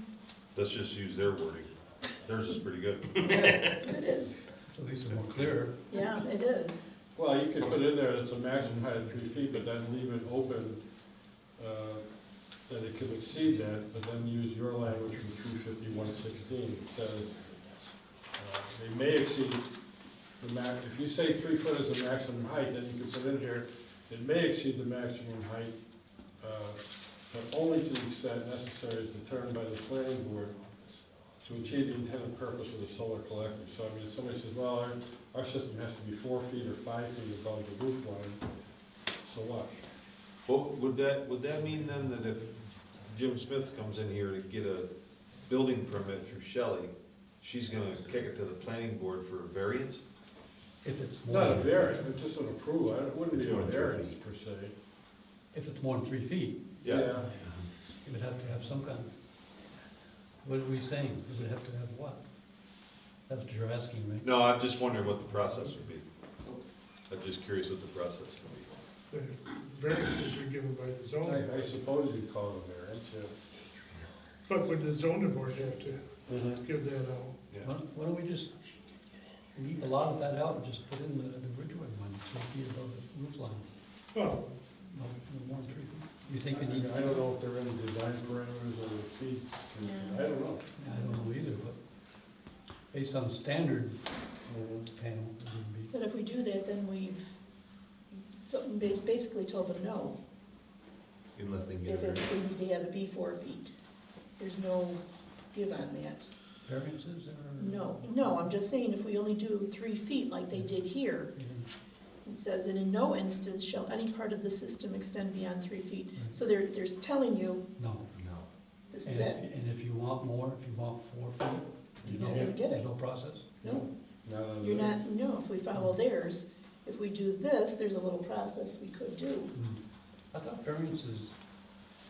Well, there's use variances and area variances, so this would be a use variance. So there is a recourse. Yeah, but I don't think that we should go that route, the variance route. So we should put something in here that allows them to go by them? Then you go back to what Tom's asking. What's the process? It's not variance. And what is it?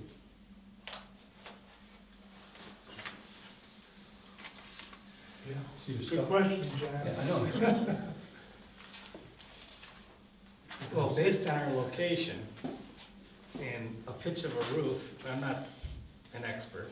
I own, a panel's 4 foot long, a traditional one. You're not gonna stick it straight up based on where we're Don't located, work too well. right? It's gonna be flat. So I think probably 3 feet will accommodate most of them, unless it's technology and you mount a system that will track the sun and pitch them. Typically, you're gonna put that on the ground anyway. Yeah, it would be I on would the think roof. so, but Who knows? Who knows in the future? been told that there's a lot of things out there I don't know. And in the future, Yeah.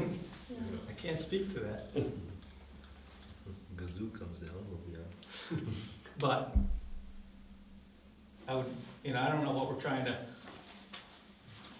Yeah, why do we there's so say- many choices. I mean, 3 feet's enough, I would say, Yeah. to accommodate. Yeah.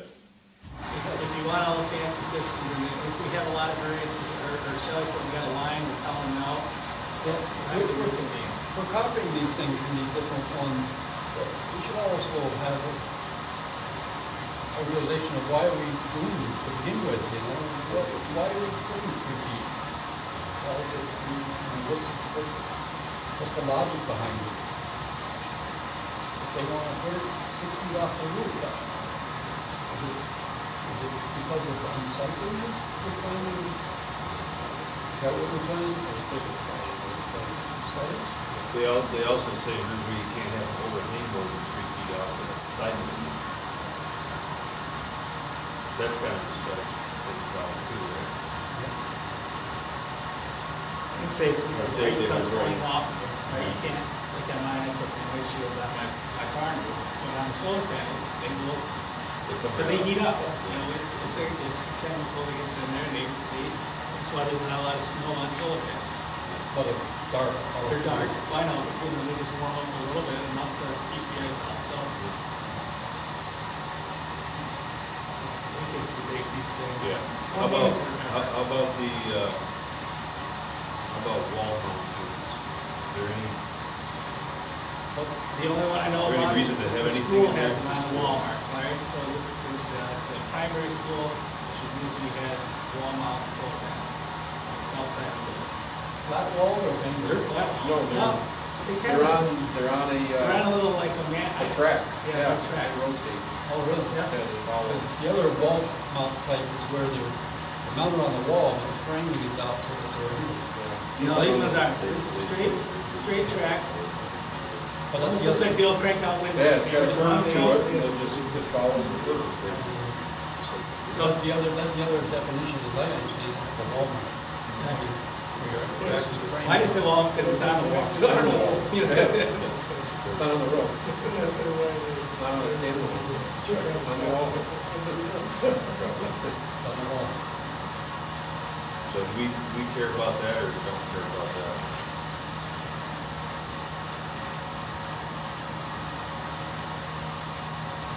A wall, not an issue. We already talked about number 7, buried solar less. Solar in the front yard, we're getting rid of that.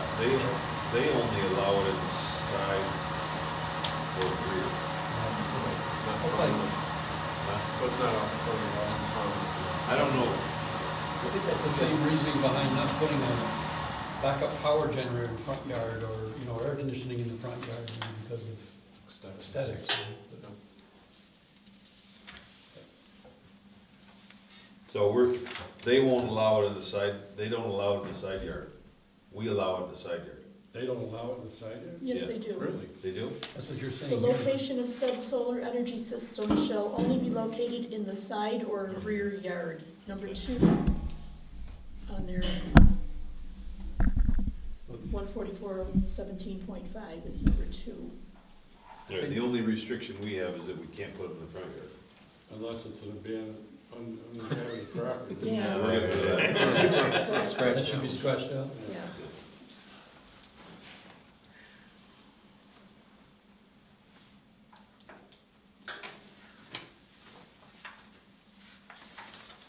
We're gonna leave 8 says that the surface area can't exceed the square foot of the largest building. We're just gonna go with the kilowatt. Yeah. So do we have to take wording out then that supports that? So we don't have a conflict, or is that not a conflict? No, it's already in there, I think, that's under that, Yeah, that three covers, 5117 subdivision yep, okay, so we're good with that then.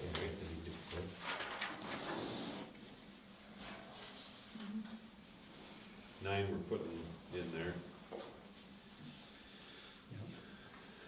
They have wording about, they require the applicant to present the application to the town designated professional engineer or consultant for review, if it's a solar farm. You know, that gives me a little bit of concern, because as soon as you start introducing somebody from, you know, the town or a town's consultant, and let's say they approve it, but it's defective, and then there's a problem, you know, do they come back on the town at that point? You know, has the town then assumed some kind of a special duty or special obligation? I don't know that, you know, I would think they've got their own people, and I don't know what advantage we would have. And these things are stationary, they're not moving parts. I'd be a little bit leery of doing that. Inspections, fine, I can see that, but having the town's engineer or consultant review it, Taking on some liability. Okay.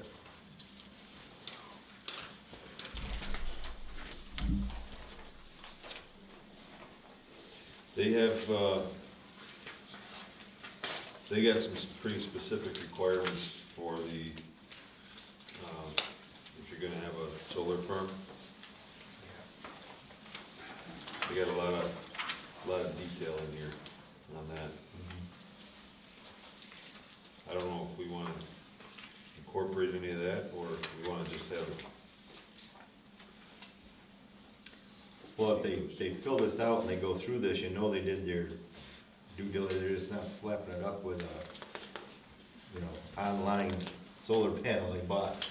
So at least they're Yeah. doing their due diligence.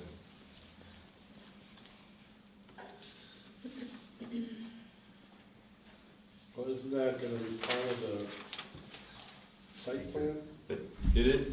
It is part of the site plan review, and they have that shown also, and that, to me, that stuff's pretty obvious in our zoning, where the site plan review is. These things are kind of specific to, Like what? I'm just curious, because I haven't seen it originally.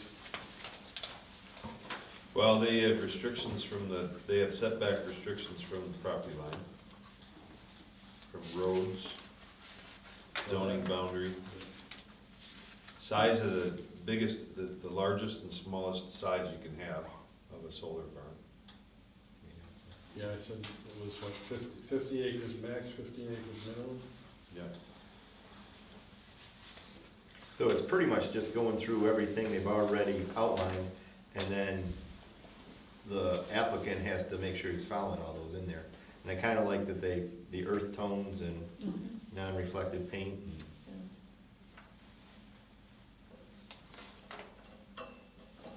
You know, they're checking into making sure access and. Beautiful.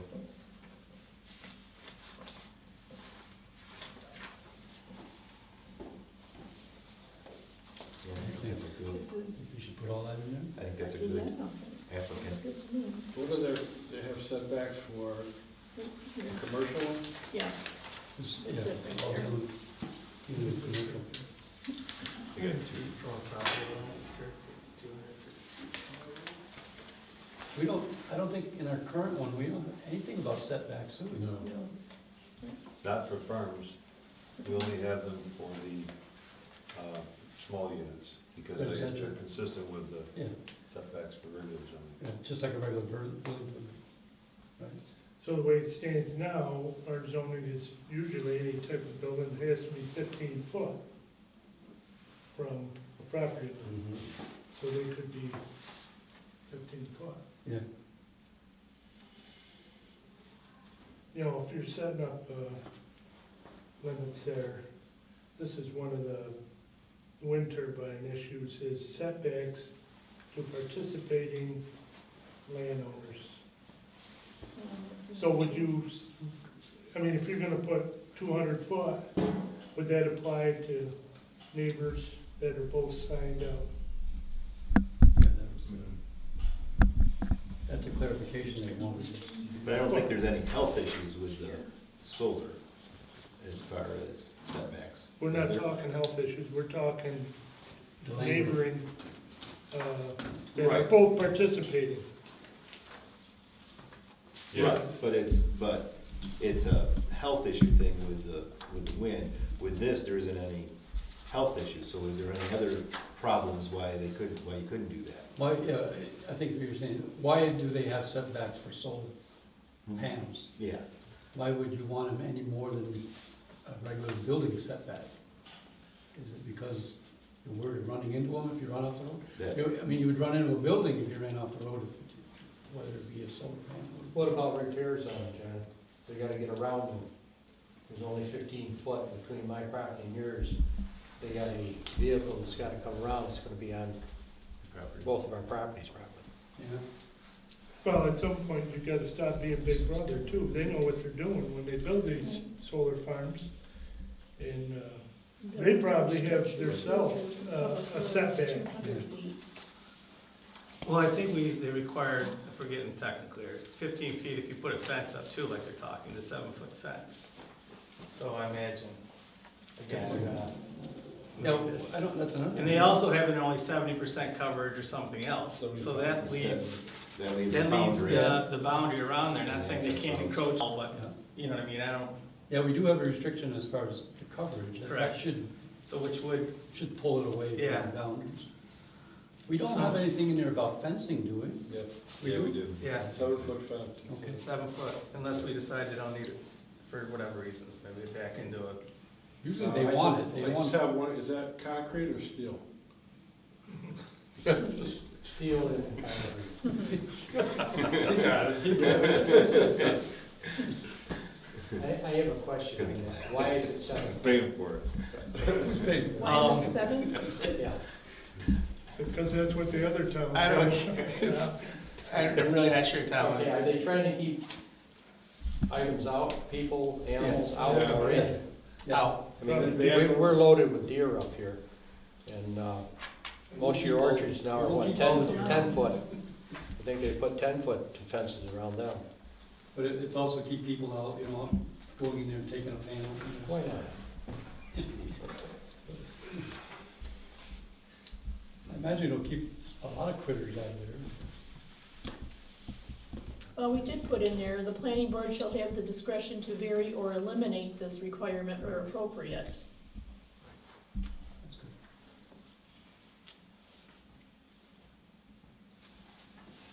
good. Just 250 foot seems like quite a lot to me.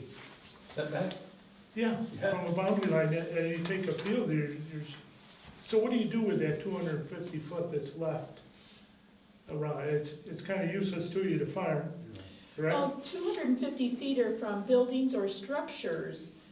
From a property line is 100 feet. 100 feet. 100 feet. That's Yeah. better. It still seems like a lot to, but, But the fact that we tell them they have to put a fence, the fence has to be 15 feet away from the property line, and they have to get around to mow it, so that's gonna, you're getting out there, as far as how far away it's gonna be from the property line.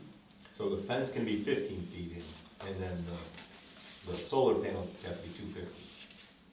No, I'm saying if you don't put anything as far as specifying setback. If we don't specify What a is the natural- setback, then it goes what's the back to our natural- other laws, right? It goes What's the back to what natural we have. setback gonna be if you don't specify it? Okay. 15 foot. Correct. Yeah, so somebody could put a solar farm within 15 feet of somebody's house. No, because the fence has gotta be there. Well, it doesn't, in their zoning, they don't distinguish what's the setback from. That's what we gotta look at is, if somebody's, right now where it is 15, how's that gonna infringe on other people? And then- Well, right now, I could build a house within 15 foot of my property line regardless of what the neighbor thinks, right?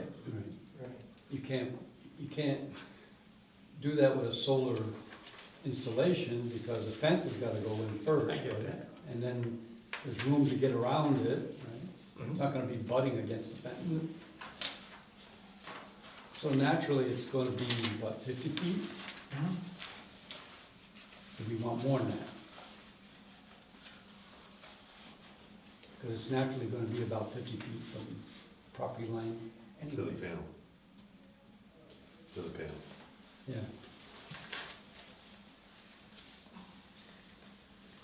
Let me have the county, what did they have at the county planning board?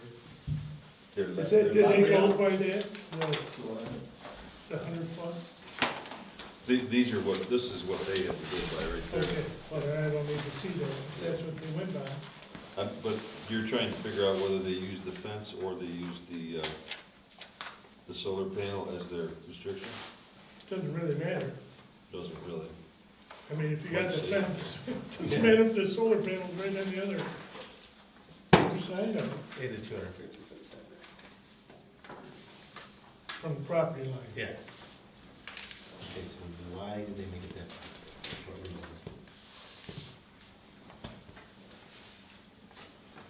And then after that, is it safety, is it glare? Well, one of the things, Cars gonna go off the road. one of the things they talk about in the next page is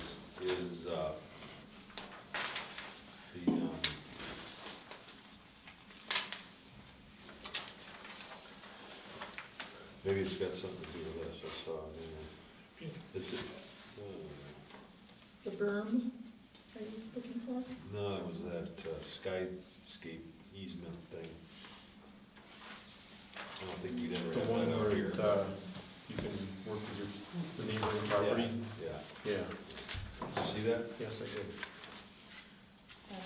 Maybe that's why they put it out there, but. 100 feet from any property line. A buildings and structures not on the proposed lot, it's 250 feet.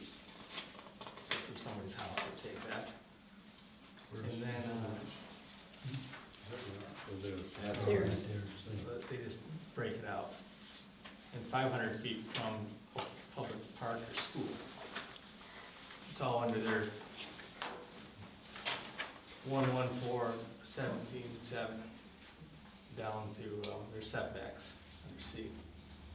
They may want those setbacks that far so that a property owner doesn't take and put up a structure that's gonna block the whole thing after they put it up. You know, Mhm. I mean, it might just be to protect them. Far enough away you can't throw rocks at it? No, far enough that you can't put up a building that's gonna I know. waste it. But you'd have to, I don't know if you can, that's a pretty tall building. Yeah, if you look on page 4 of Ridgway's, Trees. they, number G down at the bottom, they talk about solar skyscape easement. So, For G. Yeah, I thought it was both further, but. maybe they got the setbacks in there because of that. That's what I just said. Yeah. So that they don't, so they protect themselves, so they don't have to deal with that. You mean the town's got that, so they don't have to deal with it? Yeah.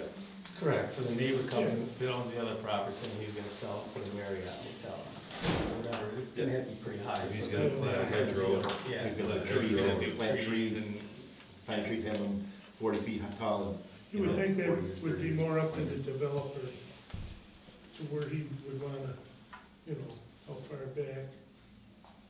Well, I suppose it is, If like I someone- say, how far does Big Brother go? on You see these- what I'm saying? On those setbacks. I mean, if that solar company came in and they wanted it within 50 foot of that's their toughie if the neighbor puts up the Marriott. See what I'm saying?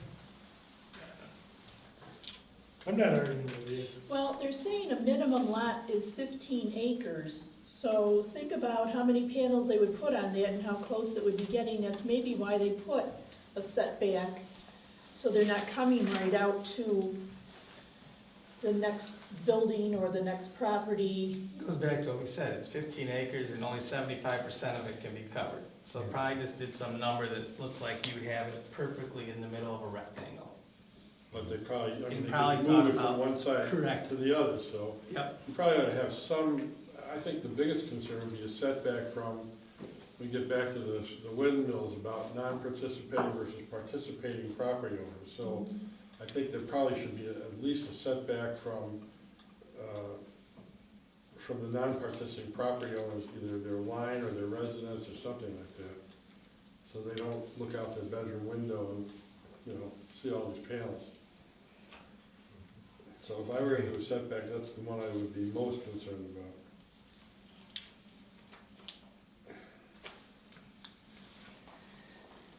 I know we talked about it in one of our previous meetings, but some were for and some were against. It'd be nice if we had a developer here that could, kind of point us in the right direction on that aspect. So what's the right number? Do we just take their 250 feet from an adjacent, if it's my house, I don't care if I own that land, I get your point. But if I'm a non-participating party and I have a structure, it has to be at least 250 feet, if not it's, or 50 feet. I don't know, I think 100 feet's way too much at 250, but that, I have no, I guess if the guy wants to go right up to the line and I plant a row of trees, it's shame on him. Because of the usage, or do we just stay away from it? I don't know. I say we protect, I agree with Lance, we protect the non-participating and the rest is, no one's gonna come yelling at us. Well, that'll protect the person putting it on there too, because if you plant those trees, he's screwed. Correct, that's why they Right? have, that's what George was saying, I agree with that, that's why they Yeah, have them in there, but Right.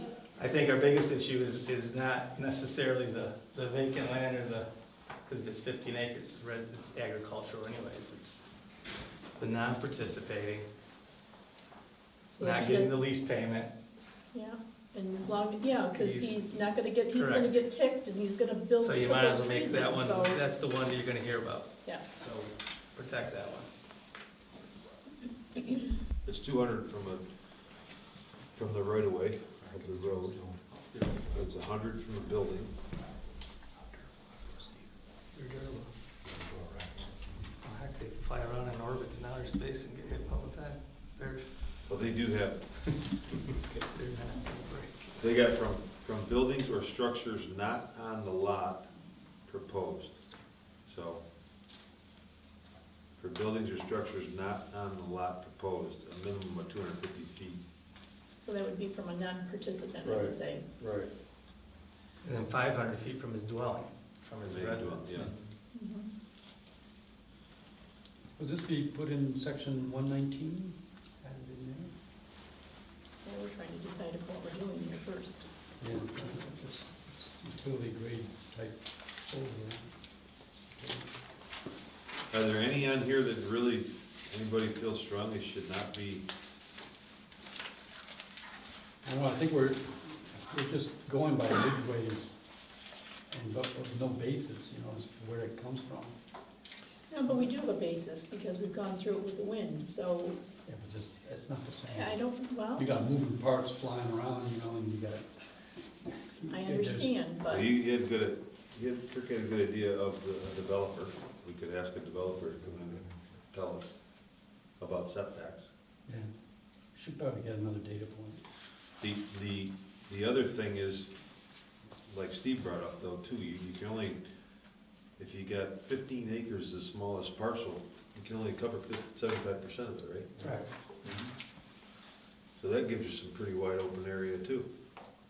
Which you will have between rows, you know, stuff, and around the perimeter. I don't know if that would give you 200 feet with the perimeter.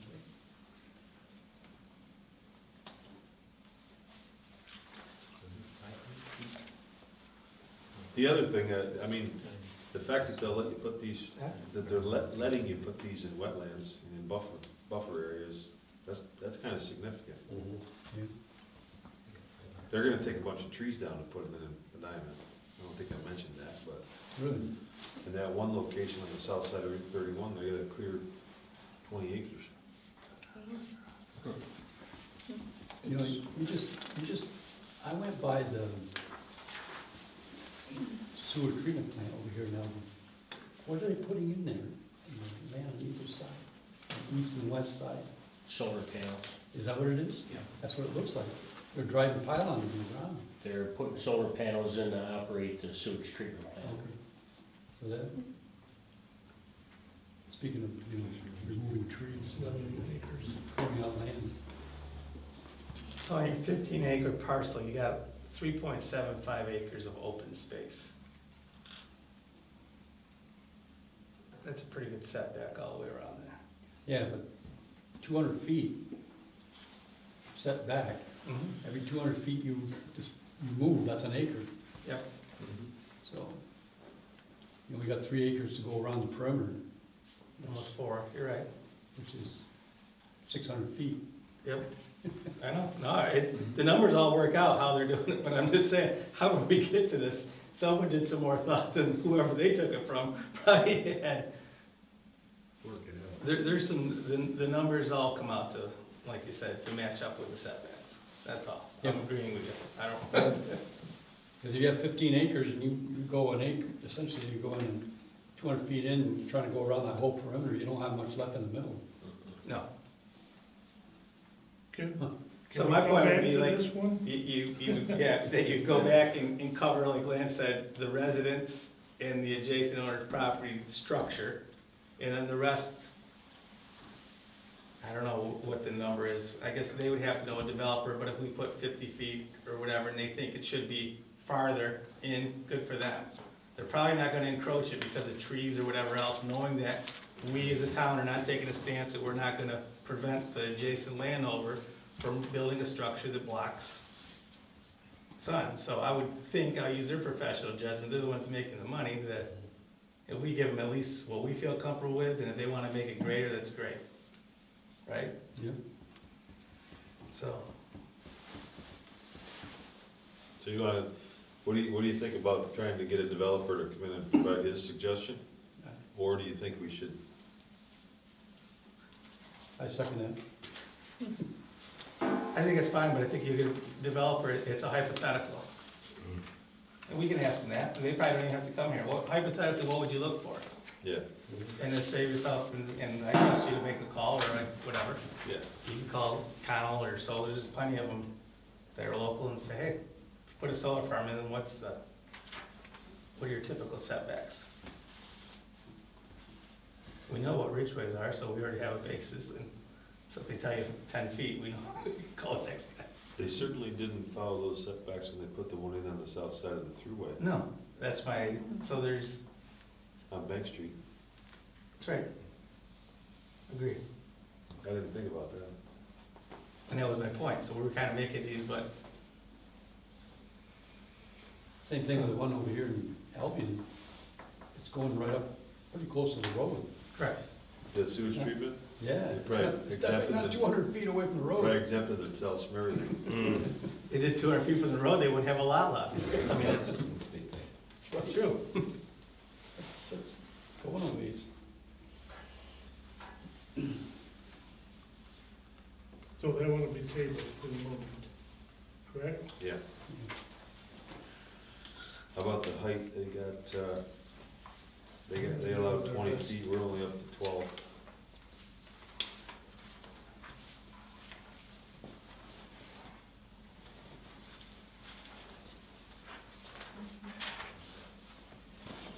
Is it 20 feet off the ground?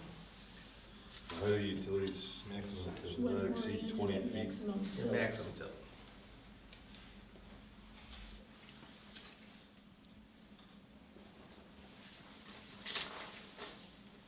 Again, what are we protecting by setting a number on that? I don't, is it aesthetics again? Does it always go back to I aesthetics? thought it was, well, I know there was some concern about whether you could still have livestock on the property, you know, for grazing and stuff like that.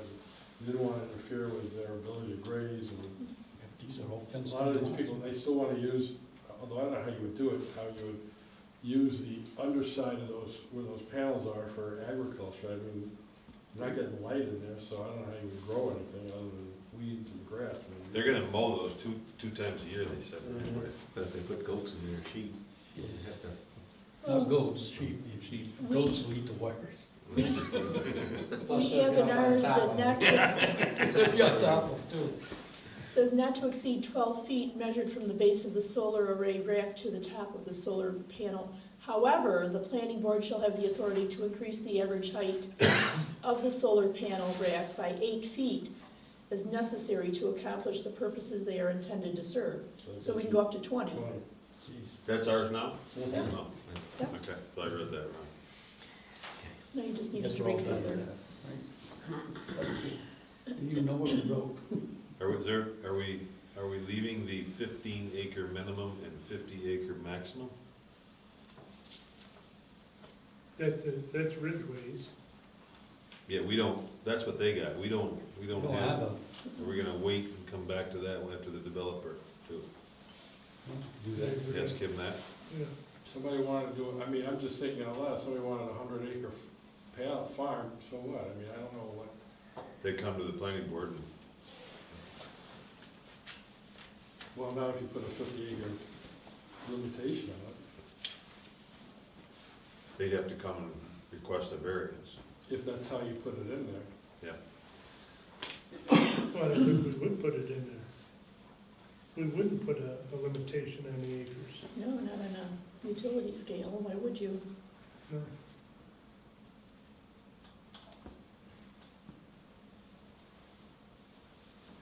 I don't think we have any limitation now. I don't think so. I don't see any reason to put a minimum. I don't think you need a minimum either. It's gotta be a large enough structure that if you're talking a commercial. So no minimum, no max on size. And then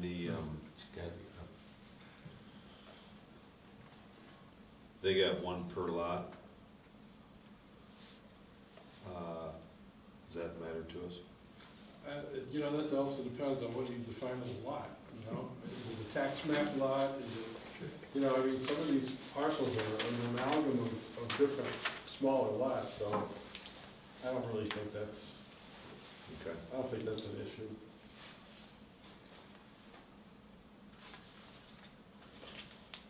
The only other thing is that, these are minor, but the completion, time to complete and then inspections.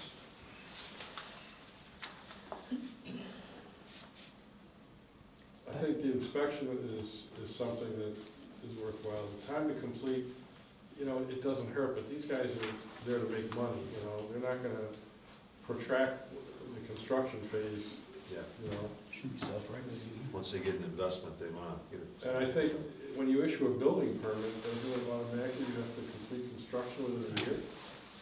So you've already got a built-in limitation right there.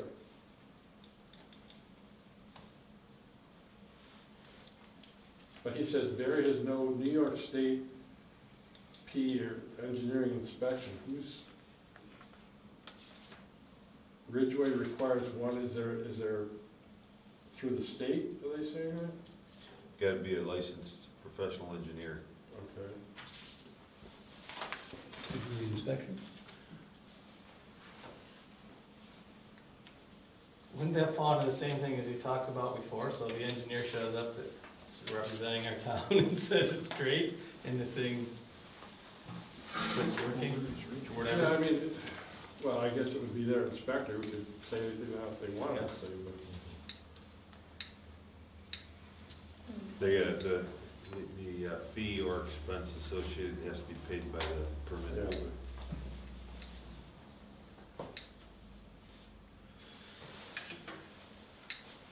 I guess I'm not sure what there is, if all the electrical conduits are underground, I don't know what you would inspect other than the panels themselves.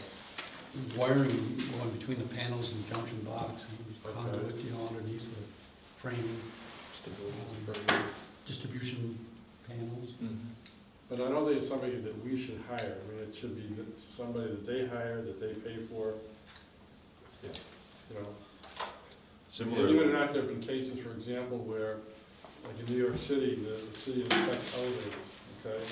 And they issue a permit for the elevator, and somebody goes in there and the thing falls and somebody gets killed. I don't think they don't involve the city in that litigation. They certainly do. Yeah. So, Wouldn't that be similar to having your electrical inspected when you have electrical installed in your house though? I mean, then you have an independent come in to do the right. certification for the C Right. of O. I think that's the way I read it in theirs, is an Yeah, it's the same independent one comes in. Electrical inspector is gonna be a PE type guy Yeah. that does house inspections.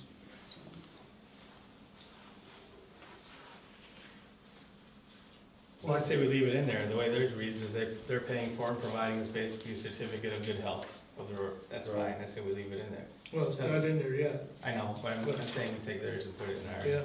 Instead of just not speaking to it.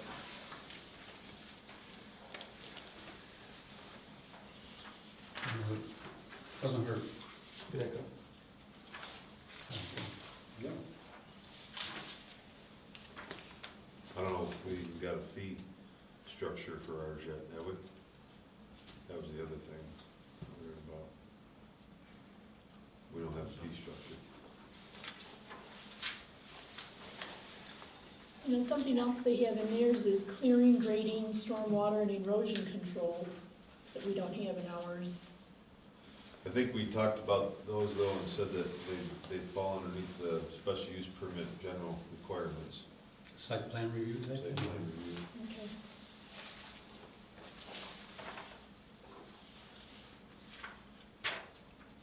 Did they say how they justified their pricing? Or did they just pull those numbers? It's on page 9, that it's not really,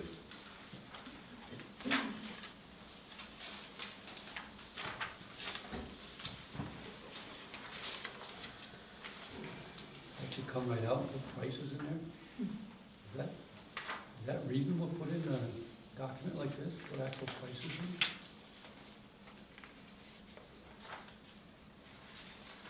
I think usually what we would do is say, you know, subject to fees as set forth in the town's permit and fee schedule, and that can be amended from time to time, so that you don't have to change the law every time you have to change the price, so. yeah. So just refer to the fee schedule. Yeah, and then the fees, make sure that the fee schedule includes the appropriate, and that can be done simply by town board resolution. You don't have to have a local law to fix those fees, so.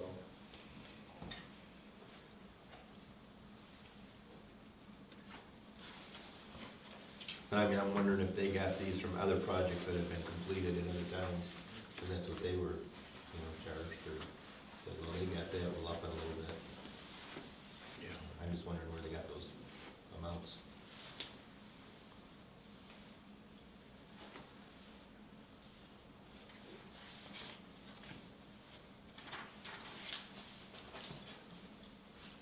Well, like you said, if you, we can, the town board can choose to put any amount they feel necessary on it.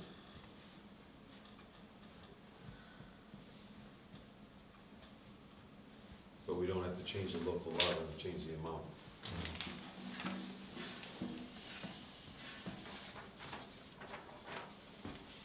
You see any concern with L on, the transfer of permits?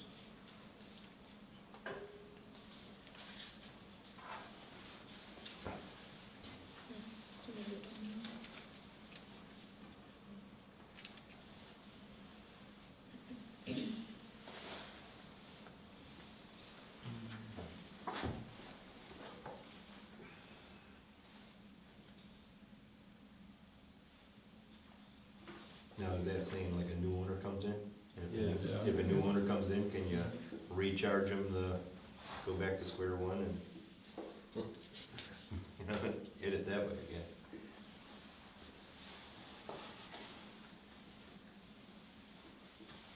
Well, right now, I don't think our special use permits are, I'm not sure if they're transferable, are they? No. No. They're not. So if you have a special use permit now for something, and somebody buys your property, that new owner has to come for a special use permit. Correct. This says that you don't have to do that. For the commercial ones, yeah. Yeah. I think they should go with that. There you go. So Lance, is that what number 2 means here? On this one? No, No? The inconsistencies? no, that's what we talked about, that's at the end of our. Yeah, We talked yeah. about here. Oh, that's different, this is just saying, I think it should be consistent. I think they should have to get a special use permit. Consistent with our existing Yeah. special use. I mean, you know, my father had to go through it, and so did the other person. I personally think, then you can make sure they're adhering, they know the rules to play with, cost of doing business. Can you charge that? Well, I don't know how, I guess, you can decide that at that time, you can charge probably some of it, some of it's tied into new construction, but, yeah, if that's the rules, they know it, the new owner will know it, and be willing to pay it. And then it starts their clock again. For when they come in for a re-up in a special use permit, holds them accountable. I wonder, you know, a lot of these type of things get bought and sold, Correct. changing hands, you know, as it goes from one investment firm to another, you know, because they're being held by some conglomerate, you know. Is this what you mean by changing hands? I mean, every time? Well, I guess the way I read it, like, is if I don't care who their funding's coming from, but if it's a material change and it's no longer XYZ company, it's ZW company, ZW has to apply for the permit. Now, if XY goes and gets more money from another source, I don't think we're talking to that, we're talking a material change of ownership. So yeah, your question, yeah, I would say yes. I don't think it'll apply if it's, you know, transfer from a father to son or the same family. No, see, we're But talking but they're utilities here, selling you know. a complete company. Whether it be windmills or whether it be this, you know, these things have a habit of changing. Same thing with cell towers, you know, they have a habit of changing. Do they have to go and reapply every time it changes owners? Because they reapply for a special use? You know, a good question, John, you have to ask Shelley. We've had them in here a number of times. When they make changes on the cell Yeah, towers, there's or added something onto But it, if they yeah. didn't make a change, I don't think they, They didn't change They were- hands. Because you've seen it change, like, no, a lot of times. I don't know if they, this will happen the same with this and windmills and all, whatever else that's industrial, commercial, you know, type of stuff. well, who's getting the permit? Is it the property owner or the developer? That's, That, they have they call the applicant any of the above. any of it. Yep. Can be the owner, the operator. If it's the owner, he's got the permit, he's not changing hands. company. Well, if he sells the property. Well, okay, right. And then he'd have to start all over again. Where'd that one I gave you go for? At Ridgeway, when they sent it to the county, it was, the developer is the. I was gonna say, because that changes the whole thing. I mean, if it's the applicant's the owner, then he's the one bonding, and then you can go back to why they put a lien on the property, because it's his. But I would, like in that case, I would think the developer would be the one applying for the permits. Yeah, I think, maybe I misspoke. When I meant the owner, I didn't mean the owner of the property, I meant the owner of the equipment. Correct. Of the- I agree. Yep. Well, see what these companies want, they want free reign to sell. If they decide they want to sell, they sell. And you see it in most of these agreements, they'll have something that says they can assign to whomever they want to without any objection from the property owner or the municipality. Which I don't think is a very good idea myself, but. Tax benefits run out, so somebody else get their tax benefits. These, the conglomerate, these are trinkets that they're buying and selling, and moving around. And then They're only paying $1,000 for a special use permit, that's cash in. chump change for them anyway, so. Yeah, Yeah. I say we keep it consistent. Yeah, but I don't know if we're consistent with the cell towers, so how do we? Well, we don't know we're not. We're just making that We don't assumption. even know, I don't think we're ever notified whether or not they do change hands. I think Kirk, the way I he am. knows, because you get paid from somebody else, right? A different company pays you. Yeah, And and they they have to always send a honor different the, lease. they have to honor the lease, Yeah. any agreement in the lease. Right, but they're As far as coming up here getting to a see permit. Shelley, I don't know if they eventually do because it's renewable. Yeah, yeah, that's So right. they may not do it the day the Yeah, yeah, yeah. transaction At occurs. least done once a year anyway. Yeah.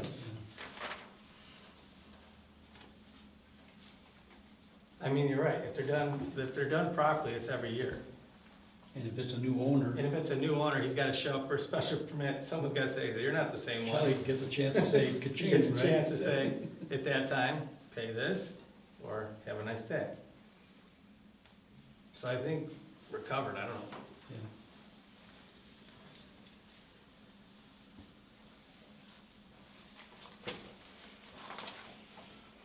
So we're gonna require the new owner to obtain a special use permit each time it changes hands. Just as, Probably should put something in there relative to that, because we don't have that now. we don't have it in there, but we have it in our special use permit guidelines. I mean, it's how special use permit, Yeah, I was looking in there to see, I didn't see it. that is,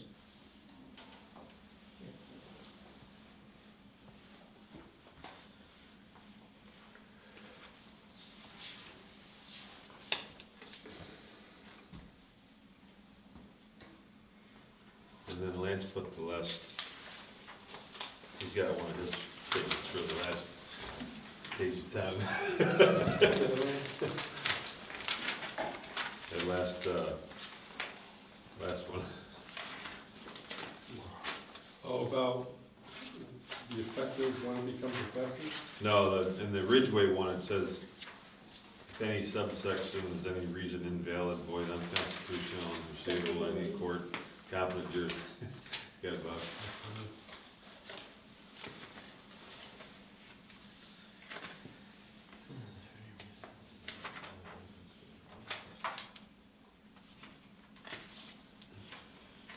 I think we have something in our law, don't we, right now, about revocation of special use permits? I mean, I think some of the stuff is redundant, but, I mean, it doesn't hurt, but yeah, I know we have a provision in our zoning law for revocation of special use permits. okay. Okay.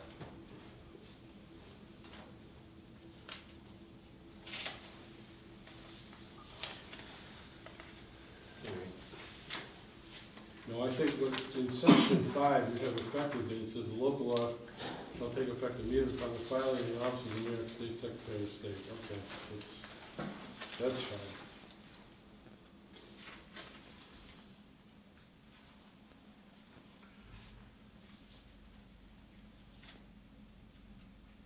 Oh, and I just said, just be aware of the opt-out provision under 150, 122. I said, just be aware that the opt-out provisions of the real property tax law Section 487 requires that a copy of the local law must be filed with the Commissioner of Taxation and Finance and with the President of NYSERDA upon passage. Doesn't have to be written in here, it's just a heads up. Okay.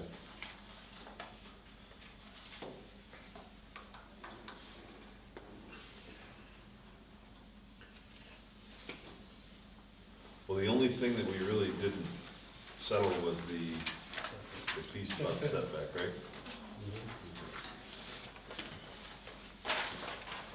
I think we got a good handle on everything else. Who's gonna try to get, Contact someone? input or info on setback? Gotta figure out who to call for that, I I guess. might be able to call, because I was involved with Kenny Baker in that Hills Road property, Okay, and I reviewed his lease, so I've got a contact person for that. okay. That's it, by whatever it is, name of it? I'm The name of sorry? the name of the company, I can't remember Yeah. off the top of my head. okay.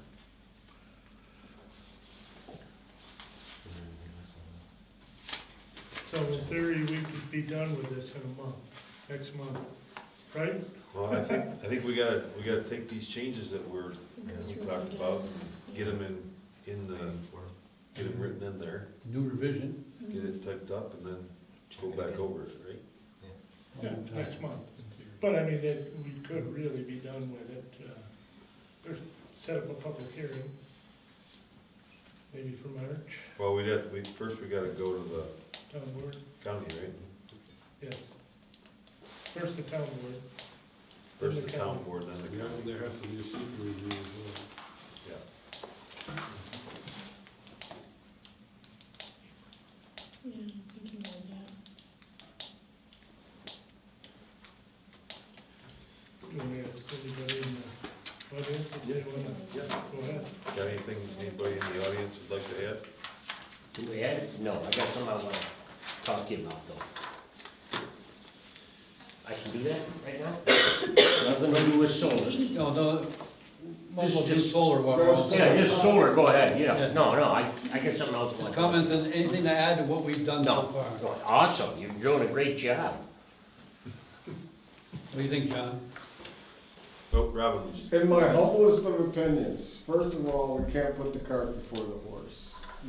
In my opinion, you need to have a grid engineer in here to study our infrastructure to see if, and you know how I feel about wind, but anyway, to see if the infrastructure is in place to handle all of these utilities.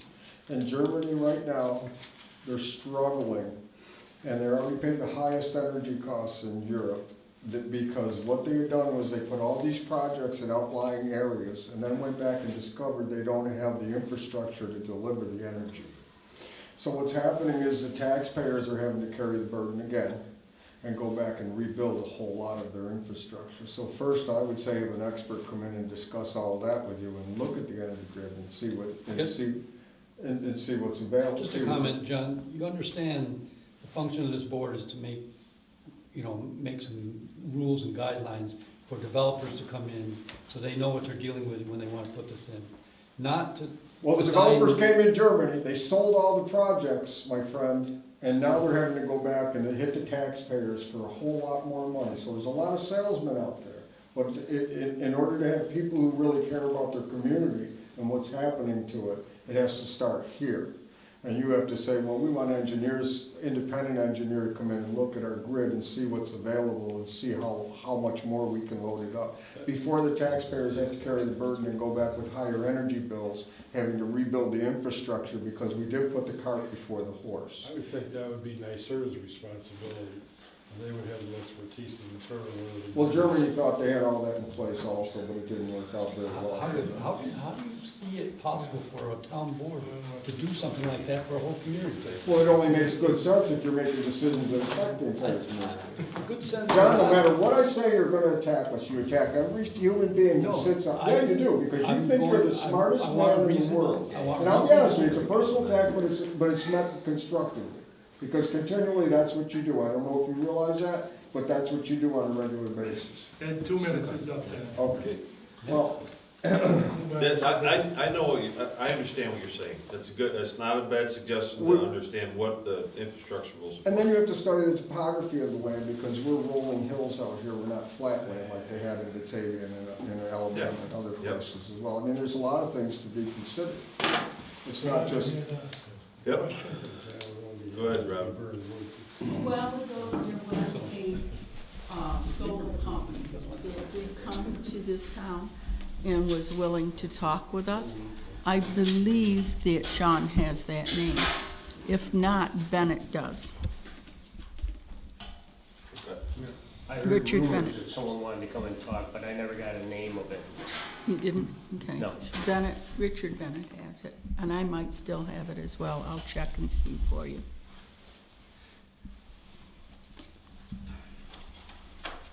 Okay. Just a quick, really quick on the subdivision, that's our other topic on old business. Oh, sorry, Dick. What, with what you have people put around, well, I'll use earning loss for one, how is that, they have to get a special use permit or anything like that for theirs, or any of the individuals, like Steve said, you mentioned a permit to put it on your house, right? Because his is under the same thing, it's under 25,000 kilowatts. Okay. He just had to get a building permit. So the same like on the ground. Yep.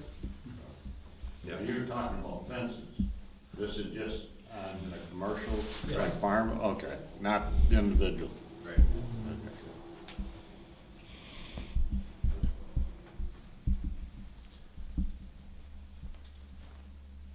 So the other issue was the subdivision issue and how we can protect the problem that was created with the Grange, for example.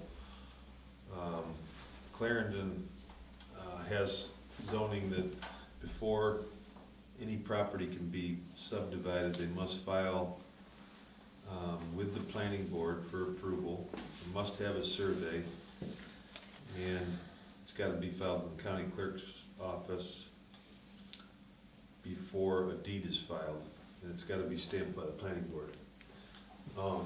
Gaines, I think Gaines has something very similar to it too. Yeah. So that's two towns in our county that have that kind of protection if we wanted to talk about something like that. Virtually every town in Monroe County has something They do. requiring subdivision approval. And the main reason is to make sure that pieces aren't sold off that are non-conforming uses, so.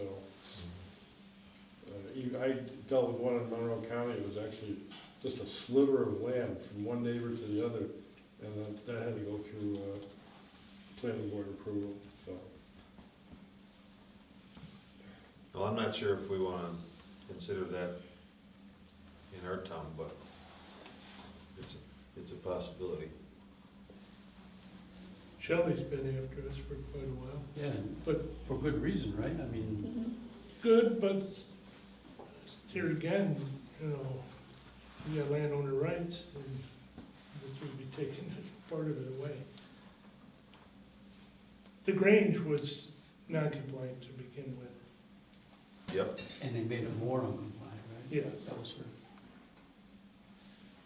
You had a comment about. Yeah, well, I mean, originally Shelley was, for the subdivision, was right-of-way versus flag lots. And this is where Lance could come in. So if you read the zoning, it'll say, for all practical purposes, if you have this and you have a right-of-way, it will be considered a flag lot. And how I read it is, once it's considered a flag lot, you have to own so much footage, and the lot in the back has to be big enough to support a structure on it, if you wanna build a residential. She was taking it literally like, it's considered a flag lot, but yet our right-of-way is not the same thing as a flag lot, where you actually own road frontage. That was only the question, clarification. I read it like, it's a flag lot, and then it should be considered, you know, a right-of-way will be considered a flag lot if you wanna build, meaning you must own, that's why I went back and then read the definition of a flag lot. You follow me? I think she was So, We got into this issue with the Triple Foods factory, the Catholic Church. Because they weren't gonna have that 200-foot frontage if we turned that road over to them. I don't know where we ended up with it, but it went back and forth a lot. We kept the road. I thought we didn't. But that's such a unique situation when you have a piece of property on the very end of a road. I mean, I don't know. That road, it was not Do abandoned. you remember if we, the Gave road the wasn't road up? abandoned though. See, No. She wanted to make it abandoned, which would have made I think we it. started to, and then I think they had to change it because We Correct. gave the road up from the archway in for maintenance purposes only, That's but right. we still own the road. so that. We just don't maintain it, we don't plow it. And that gives them, because you can consider road frontage all around So- that piece of road that Yes, goes that into gives her their the property. 200 that road foot. going in through, gives through the road I frontage. know, but it's I know. such a unique circumstance. I mean, so if you have a flag lot, you don't have that road frontage? Unless You you do. If you have a right of way. Now, I know what you're saying, this is where this all went. But if you wanted to build something, that's where, when you looked at right of way versus flag lot. So if you had a right of way and you wanted to build, it should be considered a flag lot. Then you go to the definition of a flag lot, it says you have to own road frontage. So in that case, a right of way, if you're at a technical, would not be allowed to Because you don't build own the any structure frontage at because all, you don't even if it's own it. only Correct. 20 feet. That's you right. don't own any. That's how I, But another question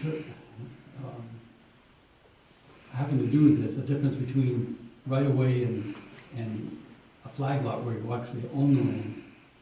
If you're planning on putting a building as opposed to just going out there with a tractor or four-wheeler, aren't you gonna want a road there? Aren't you gonna want a driveway? But you don't own that land. Don't you need permission from the owner? You If get you have a right-of-way, don't you have a right? That's, You don't have a right to put a driveway, right? Depends on the terms of the right of way. That's usually a written document that's, Specifies an all. agreement specifies all that, it gets recorded in the county clerk's office. and that's why we went full circle, because they're saying, what happens if they block the right of way? Well, again, it's like, it depends on how strong the agreement is. If you're allowed to put a road in, and it says you can't block it, then they have to remove what they blocked it with, but.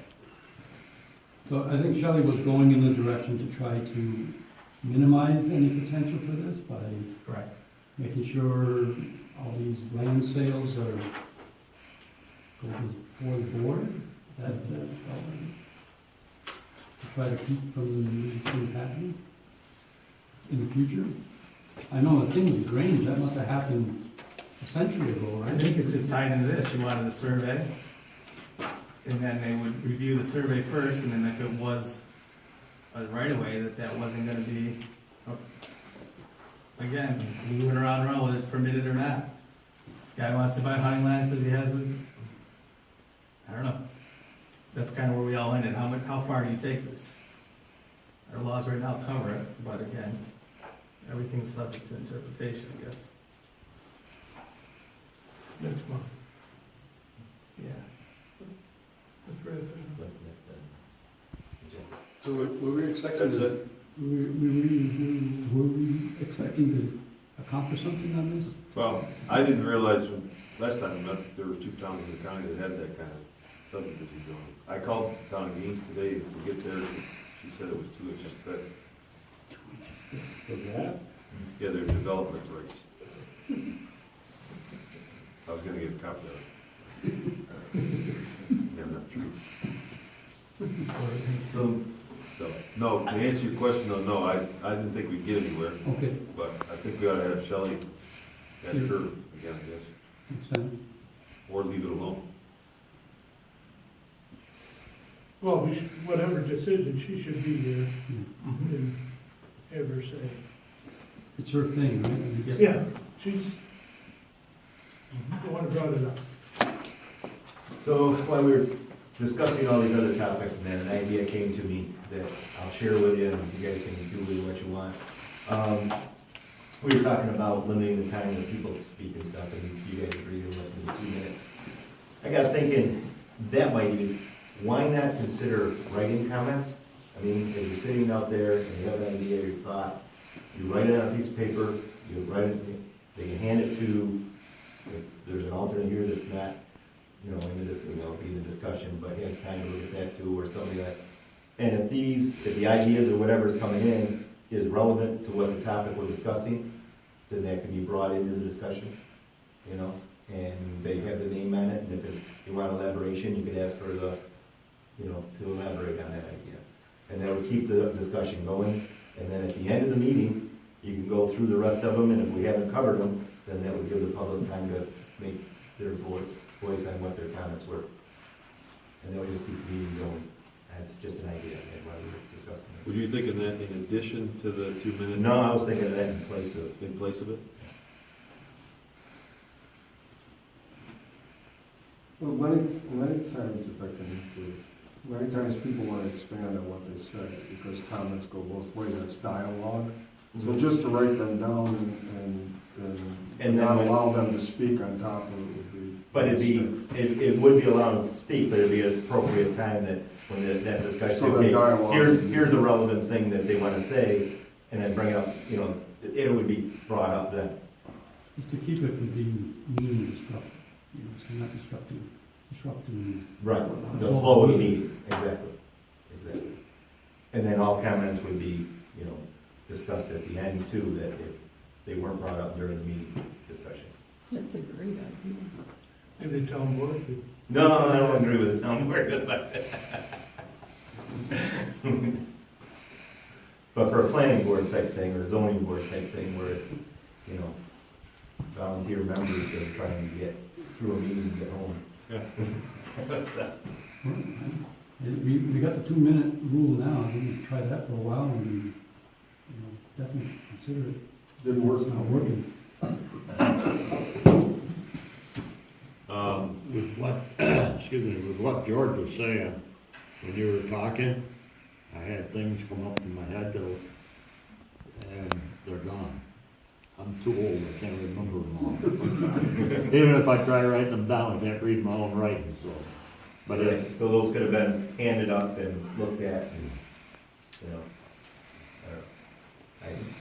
Yeah, you're saying, Dick, that saying that when you've got it on your mind and having your chance to speak Right. is better. We should be able to do that in 2 minutes, right? but you can't say it until the end, you're done, when you're done, is what you said before. Well, no, we're allowing it to take place during the meeting, 2 minutes during the meeting. Oh, I thought, the way I understood it was gonna be at the end, No, we were, so I did not raise my hand in. We're good. So, no, we were talking about that being an option at the end. I'm sorry, I didn't make that clear. Who's gonna keep track?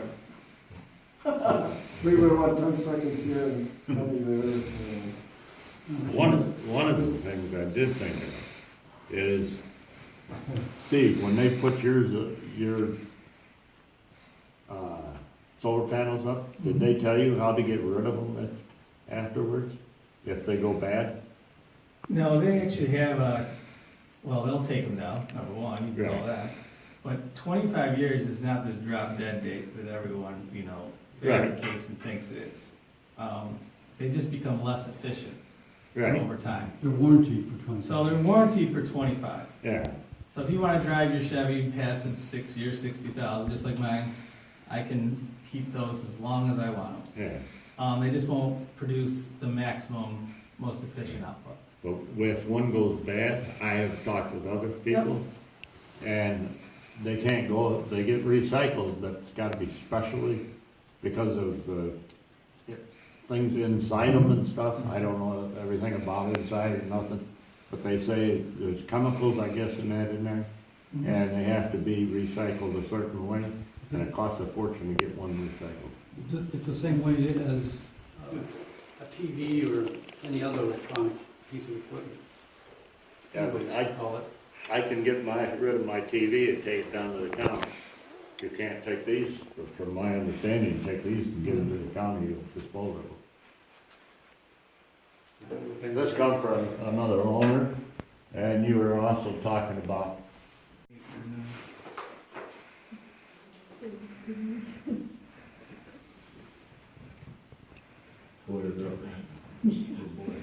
Yeah. Sean, did you, Yes. I need to ask some assistance, whoop, from you guys.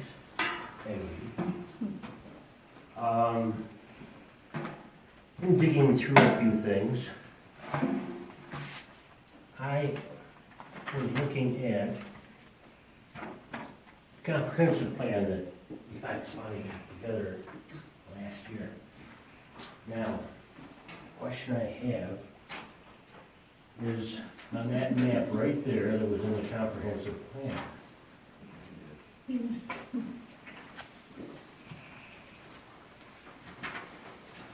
And what I'm pointing out is that You want one way?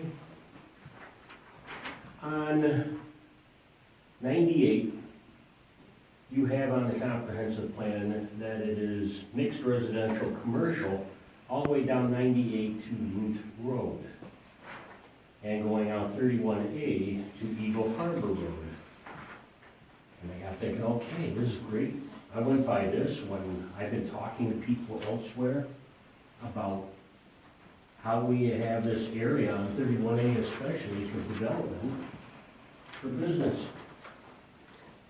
So then I looked at the official map that the town clerk has.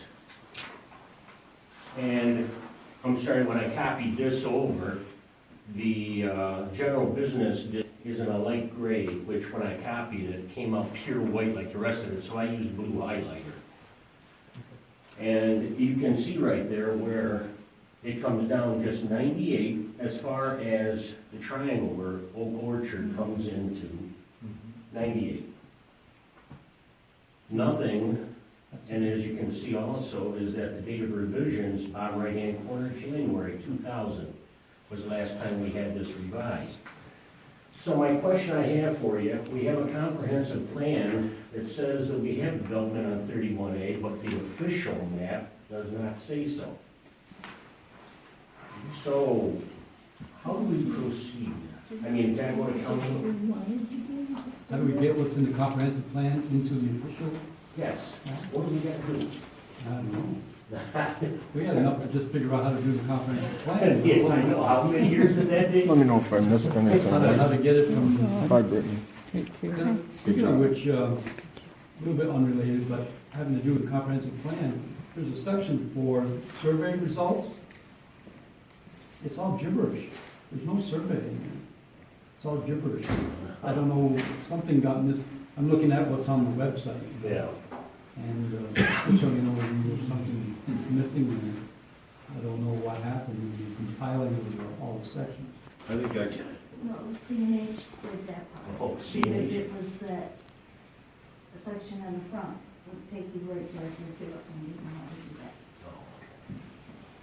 And just sort of side, Yeah.